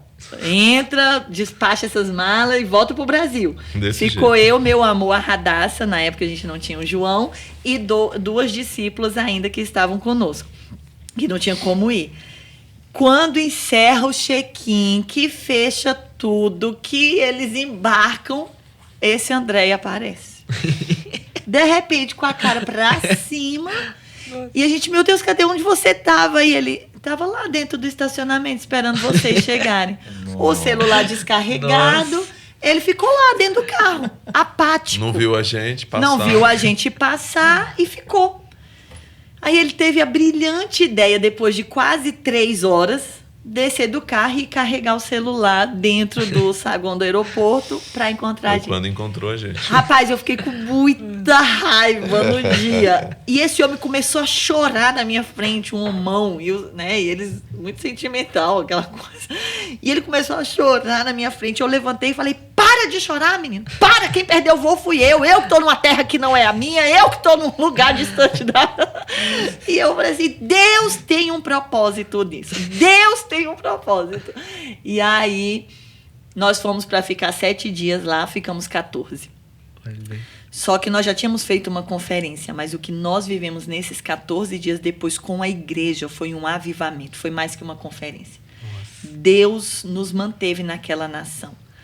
A igreja não tinha condições financeiras para comprar novas passagens para a gente, muito menos a gente, né, em euro. A igreja nunca tinha vivido um destravar de semeadura e colheita. O pastor não tirava oferta na igreja porque ele era muito travado, porque cresceu em abrigo, em orfanatos, e viveu a vida inteira de doação das pessoas, então ele tinha um trauma com ele. Não tinha coragem então de ele não tirar tinha oferta, coragem de tirar oferta. Ele trabalhava para manter a igreja, para pagar o aluguel, para pagar tudo, água, luz, todas as contas da igreja, porque ele não tinha coragem de tirar uma oferta. E meu amor se levantou e disse assim: pastor, eu vou tirar a oferta pra gente. Não precisa, eu vou fazer um empréstimo, eu vou fazer. Ele queria levantar e meu amor falou, pastor, Deus vai fazer algo na sua igreja. E aquela igreja viveu um avivamento. Aquele povo viveu um destravar de Deus. E aqueles pastores foram curados. Deus os manteve naquele lugar para ensinar aquele povo a respeito de honra, em honrar os pastores. Deus me deu uma palavra para ministrar à igreja e fazer um ato profético sobre a vida dos pastores, onde a igreja começou a entregar coisas para os pastores assim deliberadamente, de forma espontânea, sabe, com o coração. Então assim, nós vivemos essa experiência lá e foi muito marcante para nós. Eu lembro o dia que eu chorei, a gente chorava abraçado com a bandeira do Brasil. O Senhor nos manda para casa, faz algo. E nós ficamos lá ainda 7 dias, sabe, mas nós vimos o Espírito Santo se mover de maneira tão tremenda e tão especial com aquele povo, assim. Nós fomos para fazer algo e fizemos o que nós fomos fazer, mas existia algo que Deus queria fazer, que não estava no nosso script, mas estava no script do Senhor. Nós precisávamos, na época, de 2.400 euros para comprar as passagens de volta. Que ano que foi isso? Isso foi em 2011. Então, assim, na época estava R$3,50, se eu não me engano. Então, isso seria aí em torno de R$10.000 naquela época. E aí nós precisávamos de um milagre, porque a igreja ela tinha ali em torno de umas 30 pessoas. Então, você levantar 2.400 euros numa igreja de 30 pessoas, né? E foi um mover tão extraordinário de Deus que naquela noite foi levantado mais de 3.000 euros de oferta. Né, que o Senhor levantou no meio daquelas pessoas que entregaram generosamente, e nós conseguimos comprar as passagens, e mais do que comprar as passagens, nós conseguimos que eles pudessem viver uma nova mentalidade de entender Sim. que é o Senhor que faz, né, que quando a gente se dispõe a entregar e semear, o Senhor faz. Então foi uma experiência insana, né, porque uma coisa é você estar aqui em São Paulo e você perder um voo, e você pega um ônibus, você dá um jeito, pega carona, faz alguma coisa. Outra coisa é você estar na Itália. Você fala, cara, não tem o que fazer, né? Não tem o que fazer, não é tão simples assim. E realmente foi algo, a gente estava com a nossa filha, né, bebezinha ainda, ela tinha poucos meses. 11 meses. Né, 11 meses. Né? Então a gente em outra nação, com a filha bebê, né, e esse desafio que foi, né, e Deus fez, né, e se tornou mais um dos nossos testemunhos, da nossa coleção de testemunhos. Nós falamos que nós somos colecionadores de testemunhos, né? O primeiro livro que eu lancei chama-se Colecionador de Testemunhos, né? Por quê? Porque eu falei, eu quero colecionar testemunhos, e temos colecionado testemunhos. Eu parei 21 dias para escrever um desafio que a gente tem de escrever o seu livro em 42 dias. Eu tenho esse desafio, Escritor Insano.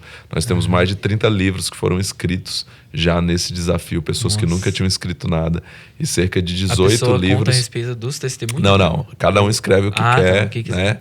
Mas nós temos vários.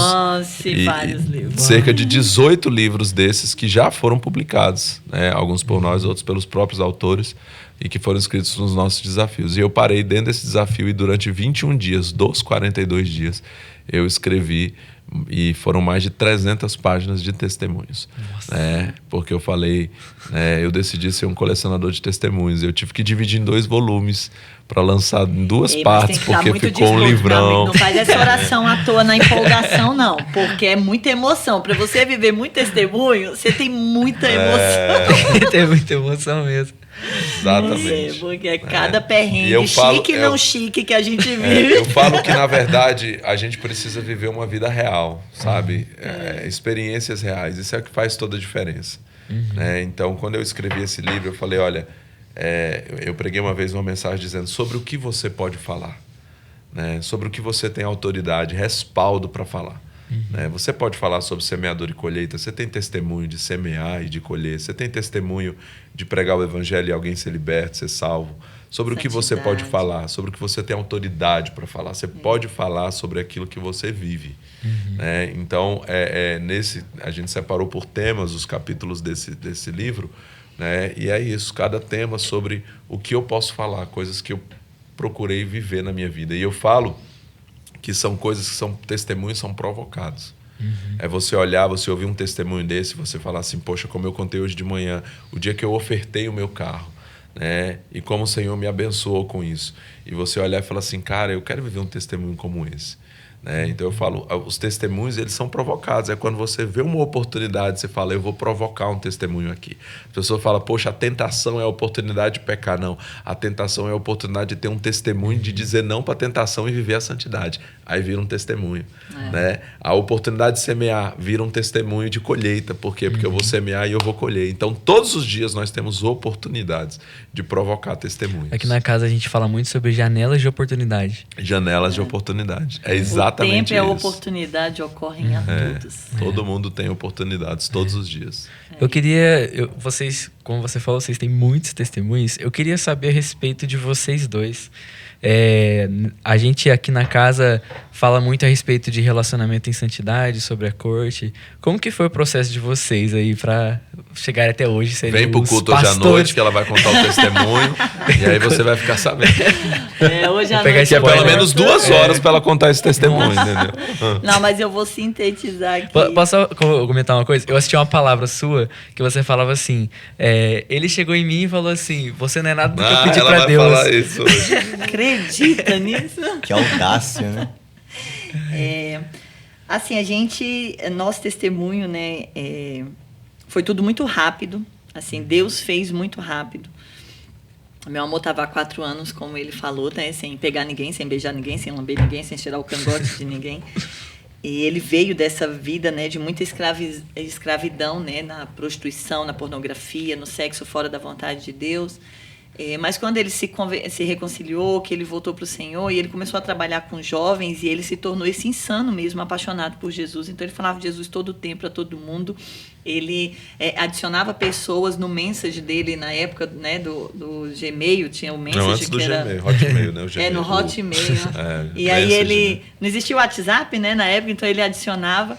E na época ele adicionou o meu cunhado, que era ateu, e namorava minha irmã, e das condições que meu pai colocou para ele namorar minha irmã era ir na igreja com a gente, apesar dele não ser cristão, apesar dele não conhecer, mas ele tinha que ir na igreja com a gente. Então ele ia para os cultos, mas vivia uma vida totalmente, né, longe dos caminhos do Senhor. E meu amor um dia mandou uma mensagem para ele e falou, oi, eu sou o seu novo amigo. E ele pensou, é gay. Né? Primeira coisa que ele pensou. O cara me adiciona no message, fala que é meu novo amigo. Meu novo amigo, ele pensou, é gay. Estranho isso. E meu amor começou a falar de Jesus para ele. E aí ele falou, se você falar de Jesus mais uma vez para mim, eu vou te bloquear. Aí ele dava um tempo, daqui a pouco ele voltava a falar de novo. E aí nisso ele foi conhecendo o meu amor, né? E aí Deus estava ali gerando, né, a conquista dele, né? A conversão dele. E aí ele começou a conversar com meu amor começou a evangelizar ele, e ele disse assim para mim, cunhada, aí eu conheci o seu marido. Nossa. E eu disse, uau, né? É bonito, pelo menos. E aí ele falou, vocês são iguaizinhos, porque eu era líder de jovens na minha igreja, né, na igreja que eu era, e meu amor liderava os jovens na igreja dele, e ele falava assim, ele é igual a você, fica falando de Deus o tempo todo, fica falando de Bíblia o tempo todo, e não sei o quê, fica pregando para mim, eu conheci seu marido. E isso virou um jargão dentro da minha casa, eu nunca tinha visto meu amor nem por foto. E todas as vezes que o meu cunhado chegava em casa, eu falava assim, e aí, cunhado, cadê meu marido? Como tá o meu marido? E aí, nisso, ele se converteu, meu amor ganhou ele para Jesus, ele e a minha irmã foram para a igreja dele, meu irmão, que estava desviado, se reconciliou na igreja dele, mas eu nunca tinha o visto. E aí, a minha mãe conheceu ele e disse assim, minha filha, um pedaço de mau caminho. Mas é de bom caminho. Ela estava errada. De bom caminho. E aí... Mas eu já nunca era tinha... um bom caminho, né? Já era, graças a Deus. E eu nunca tinha visto ele, mas eu tinha esse discurso. Não era um sentimento, não era uma paixão, era uma brincadeira mesmo.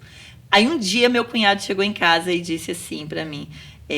eu falei, cadê meu marido? Ele disse, está orando com uma moça da igreja. Eu falei, é porque é um homem de oração, né? Eu gosto assim, um homem de oração. Passou um tempo, cadê meu marido? E ele disse, ele noivou, tá noivo, vai casar, tá com data de casamento marcada. E nesse inteirinho, meu amor noivou, marcou data de casamento, tava vendo buffet, tava vendo tudo. E quando ele disse assim, ele noivou, eu disse, não tem problema. Ele noiva com quantas quiser, mas casar, ele casa comigo. Nossa. E eu só liberei uma palavra. Poder da palavra. Você É viu? o poder da palavra, porque ali eu só liberei uma palavra de verdade. E não foi no eis que te digo, movida pelo Espírito, debaixo de uma Foi de convicção revelação. mesmo, Não, né? foi uma palavra liberada. E aí o tempo passou, a noiva dele na época foi na minha casa, porque ela liderava a minha irmã e ela foi dormir na minha casa. E a gente passou a madrugada conversando e ela disse como ele havia pedido ela em casamento. Ele levou ela pro Pontão em Brasília e falou como ele falou. E aí, eu lembro que eu olhei pra ela e disse assim, ai meu Deus, eu quero um homem desse pra mim. E aí o tempo passou, ele fez uma oração pra Deus. Ele falou, Deus, se eu casar e casar errado, eu vou dizer que a culpa é do Senhor. Porque eu tô dando liberdade pro Senhor interferir nesse relacionamento. Se ela não é a mulher que o Senhor tem pra mim, o Senhor para agora. Porque senão eu vou culpar o Senhor. E com alguns dias depois dessa oração, ela deu um pé na bunda dele, graças a Deus, e ela terminou o noivado com ele. E ele entendeu ali que foi Deus mesmo dando um livramento para ele. E foi que ela era uma sirigaita. E aí, passaram algumas semanas, eu acho, umas 3 semanas. A minha irmã, eu era de uma outra igreja, de uma outra denominação, mais tradicional. E a minha irmã disse assim, Nica é meu apelido. E falou assim, Nica, vamos lá na igreja comigo? Minha irmã é toda recatada, caladinha, toda na dela. E ela disse assim, para você conhecer as pessoas e me apresentar. Porque eu sempre fui muito dada, né, para relacionamento. Eu falei, eu vou. E aí eu fui num congresso na igreja deles.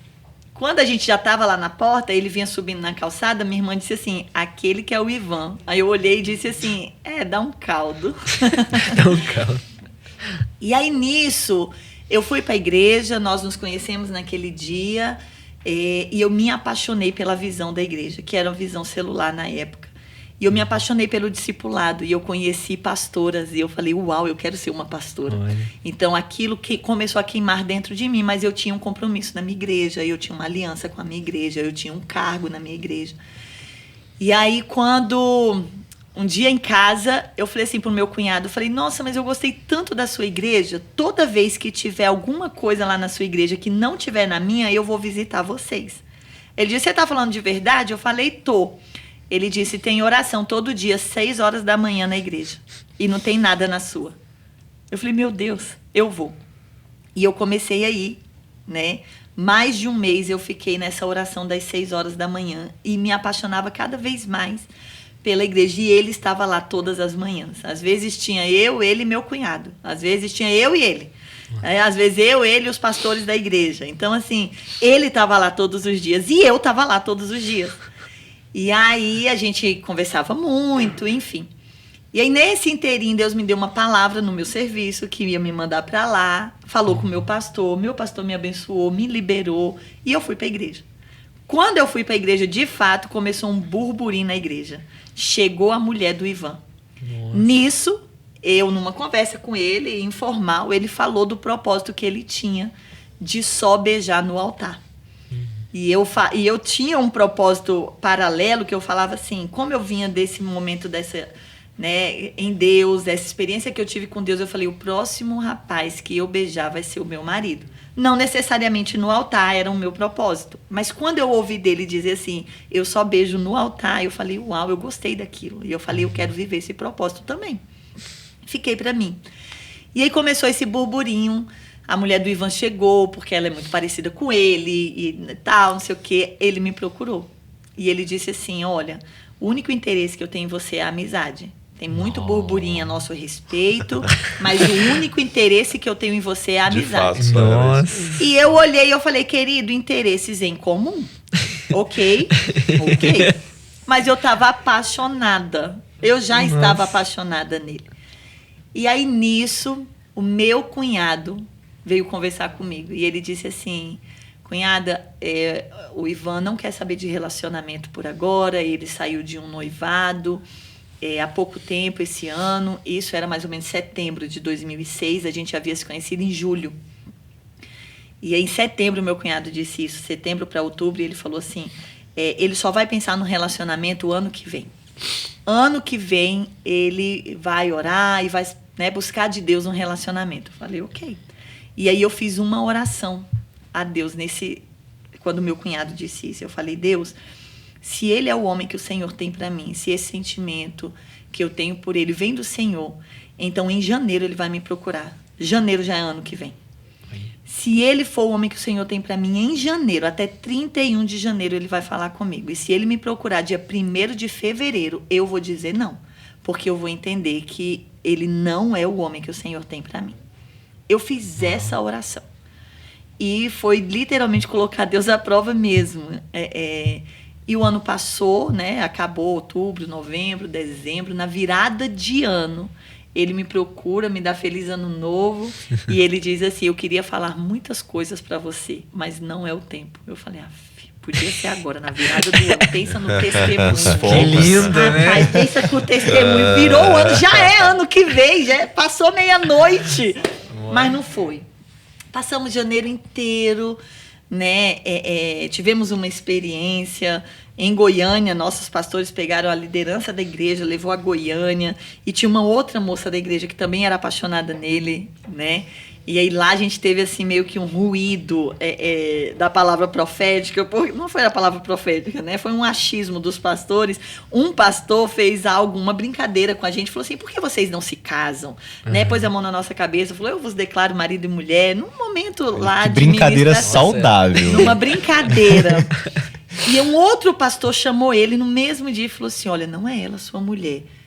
Olha para aquela. E mostrou a outra. Então, pensa como é que ele tava. Nossa, a cabeça tava... Né? Não sei por quê, filho. Porque eu a todas supero. É verdade. E aí... Mas passou. Janeiro inteiro passou. 31 de janeiro chegou e ele não me procurou. E aí eu lembro que eu estava trabalhando. Eu saí do serviço uma quarta-feira, dia 31 de janeiro. E eu chorava muito. E eu entrei num ônibus. E eu chorei muito. E eu falei, Deus, o Ivan não é o homem que o Senhor tem para mim. Porque janeiro acabou. 31 de janeiro chegou e ele não me procurou. Hoje eu renuncio isso. Deus sempre trabalhou muito comigo à base da renúncia. E eu renunciei àquele sentimento. Eu chorava tanto no ônibus, indo para a igreja, que um senhor que estava do meu lado, ele pôs a mão assim no meu ombro e disse assim, você quer que eu te acompanhe até em casa? Eu acho que ele pensou assim, é uma chacina, né? Morreu o pai, a mãe, os irmãos, de tanto que eu chorava nesse ônibus. E eu disse assim, não, precisa, eu tô indo para a igreja. E fui para a igreja. Cheguei na igreja, foi louvor, oferta, palavra, e eu só chorava. Terminou o culto, eu falei com meu irmão assim, eu falei, Rafa, me deixa em casa. Ele falou, deixa. Nós entramos no carro, ele saiu pelo portão, estava na calçada, um discípulo dele vem correndo e fala assim, Roniele, o Ivan pediu para você ficar, que ele quer falar com você. Nossa. E eu, desci do carro. Aí eu fiquei, ele pegou 2 cadeiras, colocou na frente do púlpito, e ele disse assim para mim, você não é nada do que eu pedi para Deus. Foi a primeira frase que ele me disse, né? Bem romântico. Bem romântico, assim, muito... Chegou, mandou essa muito já. Romântico. E ele falou, mas Deus tem falado comigo a teu respeito. Deus tem chamado a minha atenção a você. Isso não é um pedido de casamento. Mas se for da vontade de Deus, nós vamos nos casar. E eu queria orar com você. 1 mês. Já conversei com os nossos pastores e depois de 1 mês, se Deus confirmar, eu vou conversar com os seus pais. E aí nós conversamos naquele dia, aceitei, claro que eu não sou idiota. Nós começamos a orar e depois que eu terminei essa conversa, eu saí da igreja e eu havia pedido para 2 discípulos me aguardarem e me levar em casa. Quando eu entrei no carro dessa discípula e ela olhou para mim e falou assim, ele pediu para orar, e eu disse, pediu, e a gente começou a gritar. Quando a gente parou de gritar dentro do carro, bem mulher, eu olhei no console do carro um relógio e era 11h48 da noite. Nossa. Faltava 12 minutos para meia-noite. E o Espírito Santo falou para mim, janeiro ainda não acabou. Ali eu tive certeza que eu me casaria com ele. Eu tive certeza que ele era o meu marido. Por quê? Porque eu pedi a Deus essa palavra. Eu dei uma data a Deus e Deus me respondeu na data que eu pedi ao Senhor. E nós oramos 1 mês sem nenhum contato, sem nenhum relacionamento. Nos víamos na igreja, não nos falávamos, não conversávamos, nem por mensagem, por nada. Após 1 mês de oração, nós efetivamos o nosso relacionamento. Nunca andamos sozinhos, nunca ficamos sozinhos no carro, ele nunca foi na minha casa me encontrar sozinha. A primeira vez que nós andamos sozinhos, eu estava de noiva, ele de smoking, indo para a nossa noite de núpcias, na nossa noite, né, na nossa lua de mel. Às vezes que ele foi na minha casa à noite me levar qualquer coisa, eu acordava os meus pais e eu falava, pai, o Ivan tá vindo aqui, só me trazer isso daqui, fica comigo. Nunca nos demos esse direito, não nos abraçávamos de frente, não passávamos momentos porque muitos estão na corte e é assim, eu não beijo na boca, mas eu ali, seu peito, eu pego na sua bunda, meu Deus, mas eu não beijo na boca. Uai, antes beijasse, né, filho? Porque era melhor beijar do que... Enfim. E aí a gente decidiu ser muito radical mesmo. A gente decidiu ser radical no processo. Entende? Porque eu sabia de onde ele vinha. Às vezes ele me ligava e a gente tinha marcado de se encontrar à noite. E ele me ligava e falava assim, amor, eu não tô bem pra te ver hoje. E eu pensava assim, uau, né? Tô muito gostosa, que ele quer me pegar. Certeza que ele não tá bem. Por quê? Porque ele queria me pegar. E ele tinha essa noção e eu respeitava isso. E eu falava, ok, amor, então a gente não vai se ver hoje. Né? Eu não ficava com raiva. Nossa, ele já quer desistir de mim. Nossa, porque ele não quer. Nossa, que homem fraco. Eu pensava, não, que homem de Deus. Sabe? Que respeito. A maior prova de amor que eu tive do meu marido foi o respeito. A maior prova de amor que eu tive desse homem foi ele me respeitar todo o tempo, de nunca tentar nada, de nunca avançar o sinal, sabe? De saber das limitações dele e sempre deixar muito clara para mim. Entende? Eu sabia de onde ele vinha, eu conhecia o testemunho dele, eu falava, Deus, nós vamos dar conta. Sabe? E foi um processo rápido, porém parecia uma eternidade. Em 5 meses nós estávamos casando. Olha. Então foram 5 meses de oração, de relacionamento, noivado e casamento. Então, nesse processo nós vimos Deus se mover. Nós tínhamos uma data para casar no final do ano. Deus antecipou essa data. Foi Deus que marcou a data do nosso casamento, porque a gente tinha uma outra expectativa e Deus falou, não. Eu sinto como se Deus disse assim, ok, foram aprovados.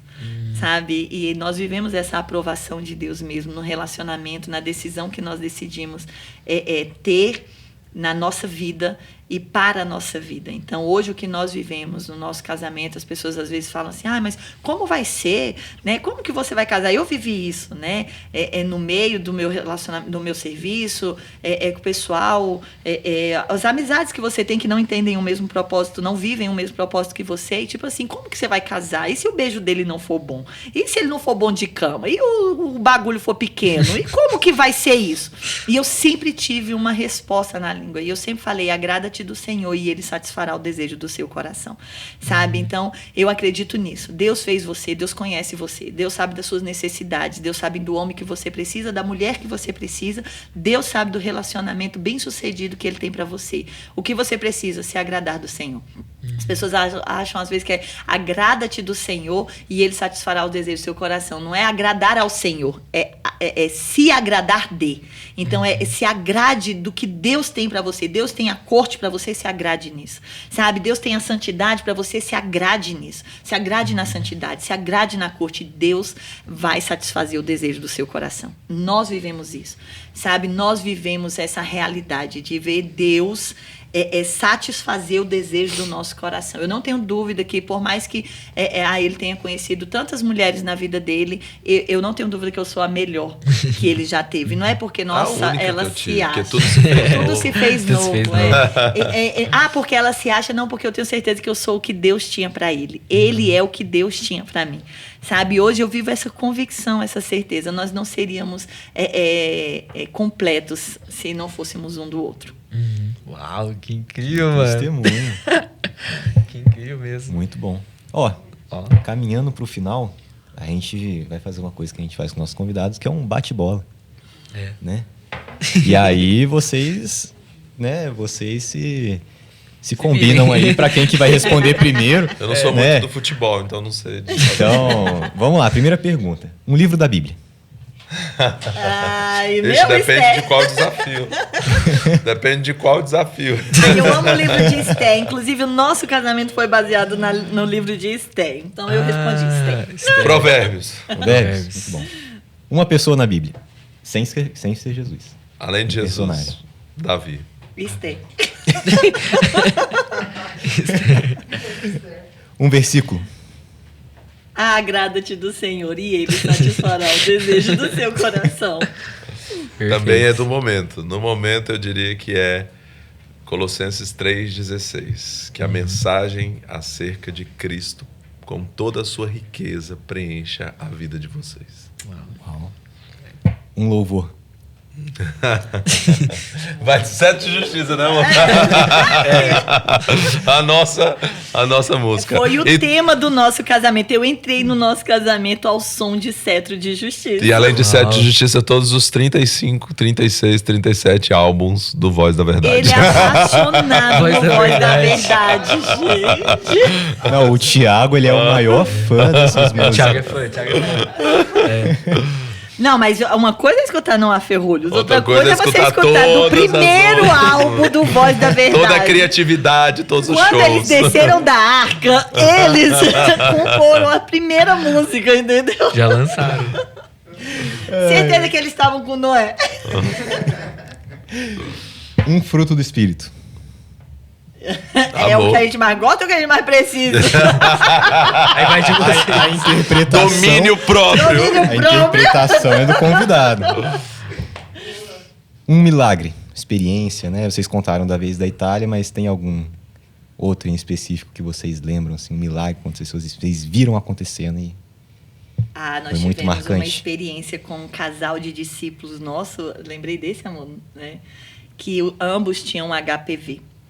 Eles já casados, chegaram, moravam juntos, chegaram conosco, conheceram a corte, decidiram fazer a corte mesmo morando junto até legalizar a situação do casamento deles.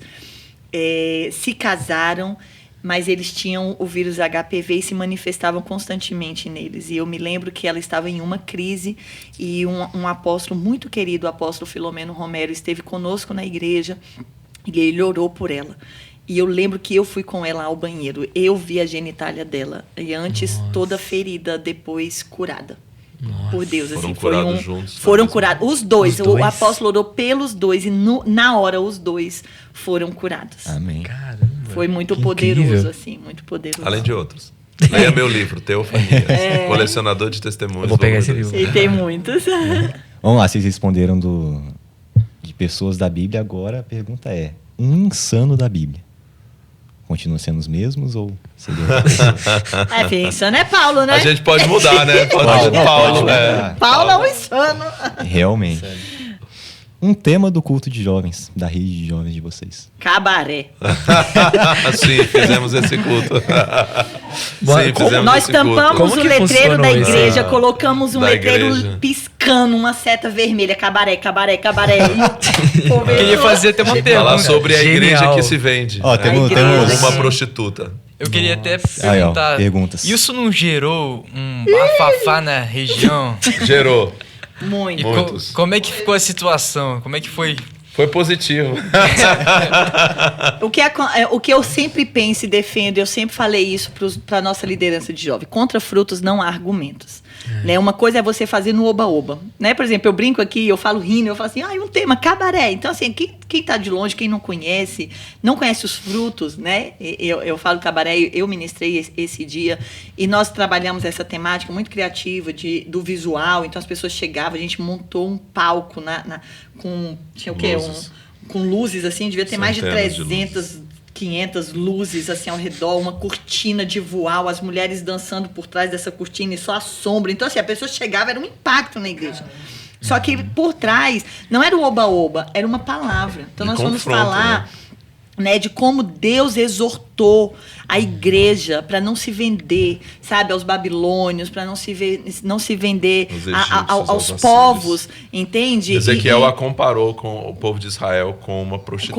Que se vendia aos seus amantes. Então, a gente foi falar disso, da igreja que não se vende, da igreja que não se entrega, a igreja que não se troca, entende? Então, e nós trouxemos, como nós fizemos um tema, foi muito polêmico, que foi igreja vagabunda. Nossa, mas está chamando a igreja de vagabunda, e nós fomos No original da palavra, vagabundo é o quê? Aquela que vaga por vários caminhos, que trilha vários caminhos.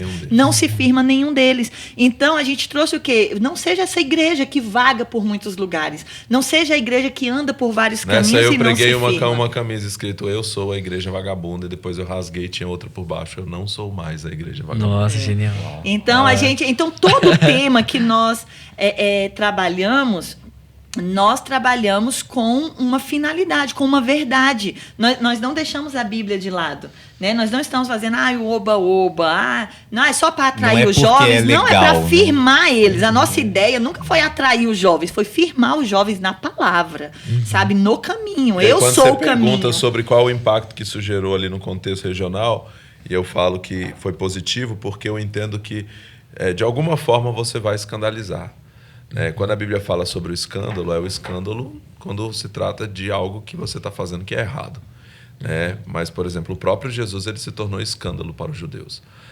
Então, o escândalo, quando você está fazendo corte, por exemplo, é um escândalo para alguém. Então, não é que você... mas a Bíblia diz que não pode gerar escândalo. Não pode gerar escândalo quando você está fazendo algo errado.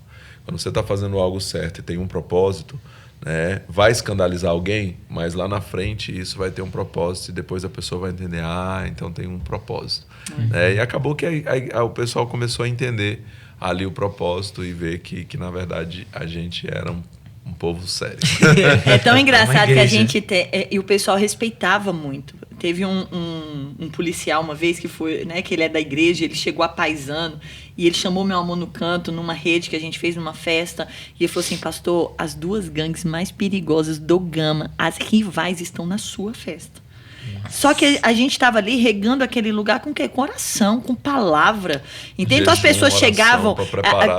Nós fazíamos festas da rede de jovens, onde chegava gente com droga, com bebida, com arma. E essa galera estava lá. E ela saía de lá como? Ela saía de lá impactada pelo Espírito de Deus, pela palavra de Deus.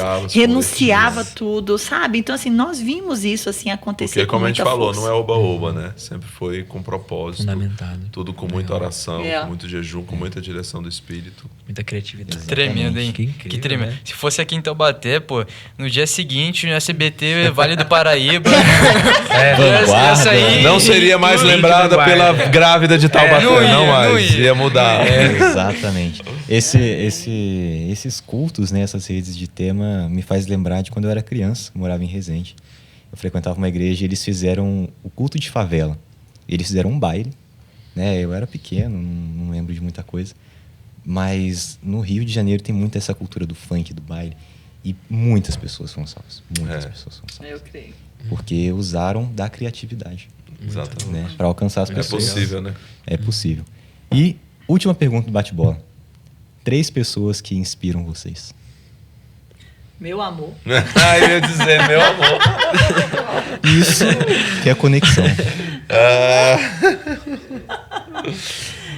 Eu vou falar, né, primeiro aqui, que muito me inspira. Meu amor, de verdade, ele é a pessoa que mais me inspira, que mais me desafia. Eu costumo dizer que um homem de Deus, você não conhece ele no púlpito. Você conhece ele quando ele desce do púlpito. Né? Então, as pessoas que mais me inspiram não são aquelas que estão de longe, são aquelas que eu conheço de perto. É claro que eu sou muito inspirada, desafiada por grandes preletores, por grandes pastores, né, por grandes pessoas, mas aqueles que estão aqui, que vivem o dia a dia, que eu vejo a doação, né? Então, sem dúvida, hoje, pessoas que me inspiram é o meu amor, a Bispa Dirce Carvalho, que eu conheço muito de perto, né, que é minha pastora e me inspira muito, né, na vida que leva, em quem ela é, e a minha irmã é uma inspiração para mim. Né, alguém que... Minha irmã, hoje, esse ateu que ele ganhou para Jesus é um pastor na cidade, em Brasília. Legal. Né, a minha irmã é uma pastora, então eu vi assim o crescimento, o desenvolvimento, e são pessoas que eu conheço na intimidade. Hoje, talvez, as maiores inspirações que eu tenho de vida é quem faz parte da minha intimidade. Né? E fora muitos autores, pregadores, né? A gente poderia linkar aqui vários pregadores, mulheres da atualidade que me inspiram muito no chamado feminino, mas de pertinho mesmo são esses. Legal. E você, pastor? É isso aí, meu amor, né? Meu amor me inspira, porque eu conheço de perto também, graças a Deus. Eu sou o que conheço mais de perto. Do avesso. Né? Me inspira muito.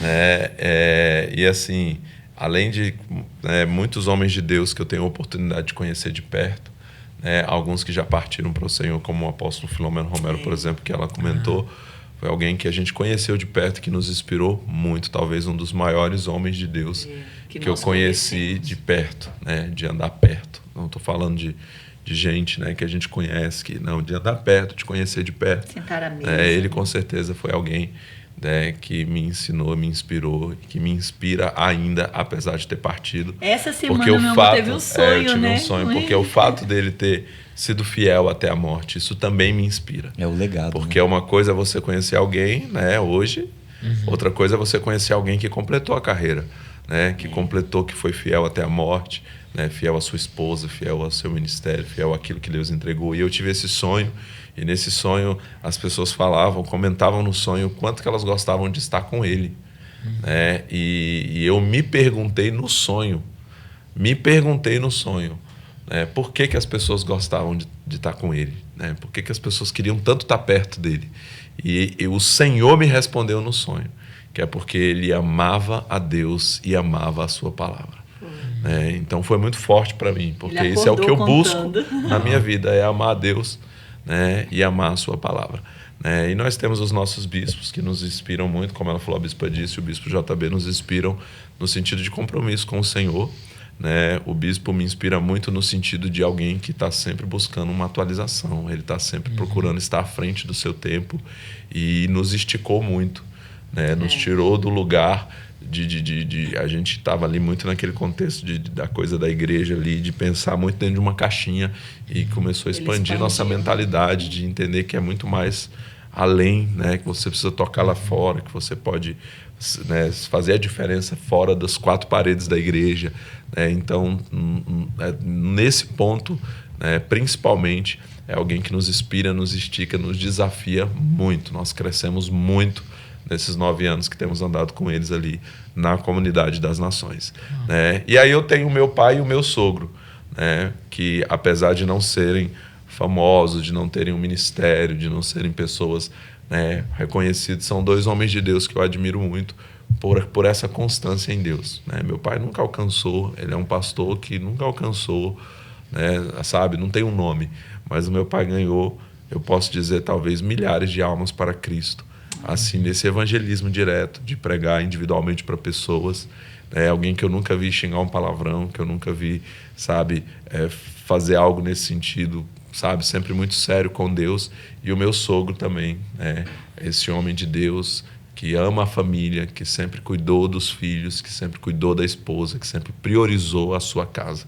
E isso para mim hoje faz muita diferença, né? De ter pessoas que elas não são só pessoas do ministério, elas entenderam antes o ministério primeiro, primordial, que é a sua casa. Elas estão cuidando da sua esposa, dos seus filhos, né? Porque tem muita gente que é muito bom para os outros, mas dentro de casa não é bom. E eu não quero ser só bom para os outros, eu quero primeiro poder ser o pastor da minha esposa, dos meus filhos, como eu tenho visto na vida deles. Que legal. Amém. Então, posso puxar para o... Pode. Tá. Eu vou fazer aqui uma pergunta que a gente faz para todos os nossos convidados. E eu quero que vocês digam pra gente, vamos dizer assim, em uma frase, em um pequeno 42 resumo. 42 segundos. Qual é o alvo de vocês? Meu alvo é Cristo. Meu alvo é Cristo. É uma boa resposta, né? É uma boa resposta. Criativa. Meu alvo é Cristo, né? É desafiador entender isso, né? De responder isso, porque eu penso que a gente vai crescendo e mudando, né? Talvez se você me perguntasse isso há 5 anos atrás, eu diria algo, e a gente realmente está sempre, né, crescendo naquilo que Deus tem pra gente. Acho que vai sendo construído isso, né? Construído. Mas hoje, se tem uma coisa que eu tenho falado constantemente para Deus, e eu falei isso hoje para Deus, né? Caminhando e orando de manhã, que eu faço minha caminhada em oração, é um desafio que eu tenho chamado Walk in Prayer, né? Andando e orando em todos os lugares onde o Senhor me leva, todas as cidades eu faço, e fiz isso aqui hoje na cidade de vocês. E quando eu estava orando hoje de manhã, eu falei mais uma vez isso ao Senhor: eu quero tudo o que Deus tem para mim. Eu não quero nada que Deus não tenha para mim. né? Eu quero aquilo que Deus tem para mim. Então, hoje o meu alvo é alcançar o que Deus tem para mim. De saber assim, o que eu tenho, aonde o Senhor me levou e o que o Senhor está fazendo na minha vida é o que o Senhor tem para mim. Né? Eu estou estudando sobre a vida de Davi e eu falei de Davi aqui, né? E eu vejo isso. Davi não forçou o lugar que Deus tinha para ele. Né? Ele ficou ali e Deus o colocou naquele lugar. Sabe? Essa consciência de saber assim, foi o Senhor quem me colocou aqui. Né? Não foi, eu não forcei para estar aqui, eu não tentei, sabe, não, o Senhor me trouxe até aqui. Eu quero aquilo que Deus tem para mim, nada mais e nada menos do que isso. Tudo que Deus tem para mim, eu quero. Amém. Amém. Eu tenho um alvo que eu sempre coloco diante de Deus, assim, talvez como primordial. Claro que é o Senhor, né, e a vontade de Deus para nós, mas é consolidar o coração dos meus filhos e ver os meus filhos, a nossa casa, a nossa família diante do Senhor. Nós estamos aqui, eles estão em um retiro, né, com o Guilherme Batista do retiro, e o meu alvo é vê-los permanecer na presença de Deus, sabe? Qual é o meu sonho para os meus filhos? O sonho deles serem grandes profissionais, terem grandes carreiras, que Deus abençoe, sabe? Que isso tudo seja um resultado de um relacionamento com Deus. Então, se existe algo que me consome, sabe, é ver os meus filhos permanecerem em Deus, sabe, longe de nós ganharmos o mundo e perdermos a nossa casa. Então, o sonho que nos consome é manter a nossa casa, o nosso casamento, sabe, que nós não caiamos nas ciladas do diabo, que nós não sejamos presas fáceis, sabe, a Satanás e seus demônios, e nem os nossos filhos. Que esse seja o lugar, sabe, guardado, protegido pelo Senhor. Amém. Amém. Uau. Cara, que episódio maravilhoso. Muito bom. Maravilhoso E mesmo. agora ele tem que ir para Guarulhos. Olha só. Vou pregar lá em Guarulhos daqui a pouco. Então, né, agora nós vamos encerrar o nosso podcast, esse episódio tão especial. Foi uma honra receber vocês, Amém. pastores. Obrigada Nós pelo ficamos carinho. muito felizes de ver vocês aqui. E a gente sempre honra os nossos convidados, o que eles portam, e a gente entende que a honra ela é um acesso para você acessar o que a pessoa porta. Então a gente aqui, que a gente possa acessar o que vocês portam, Amém. essa voz que você tem sobre os Nós jovens. impartimos isso. Amém. Recebemos. Amém, em nome de Amém. Jesus. Gente, muito obrigado por vocês que assistiram até aqui. Toda essa plateia. Toda essa plateia. Muito obrigado. Amém. Deus abençoe. E até Amém. o próximo No Alvo. Até. Até mais. Deus abençoe a corte de vocês. Amém.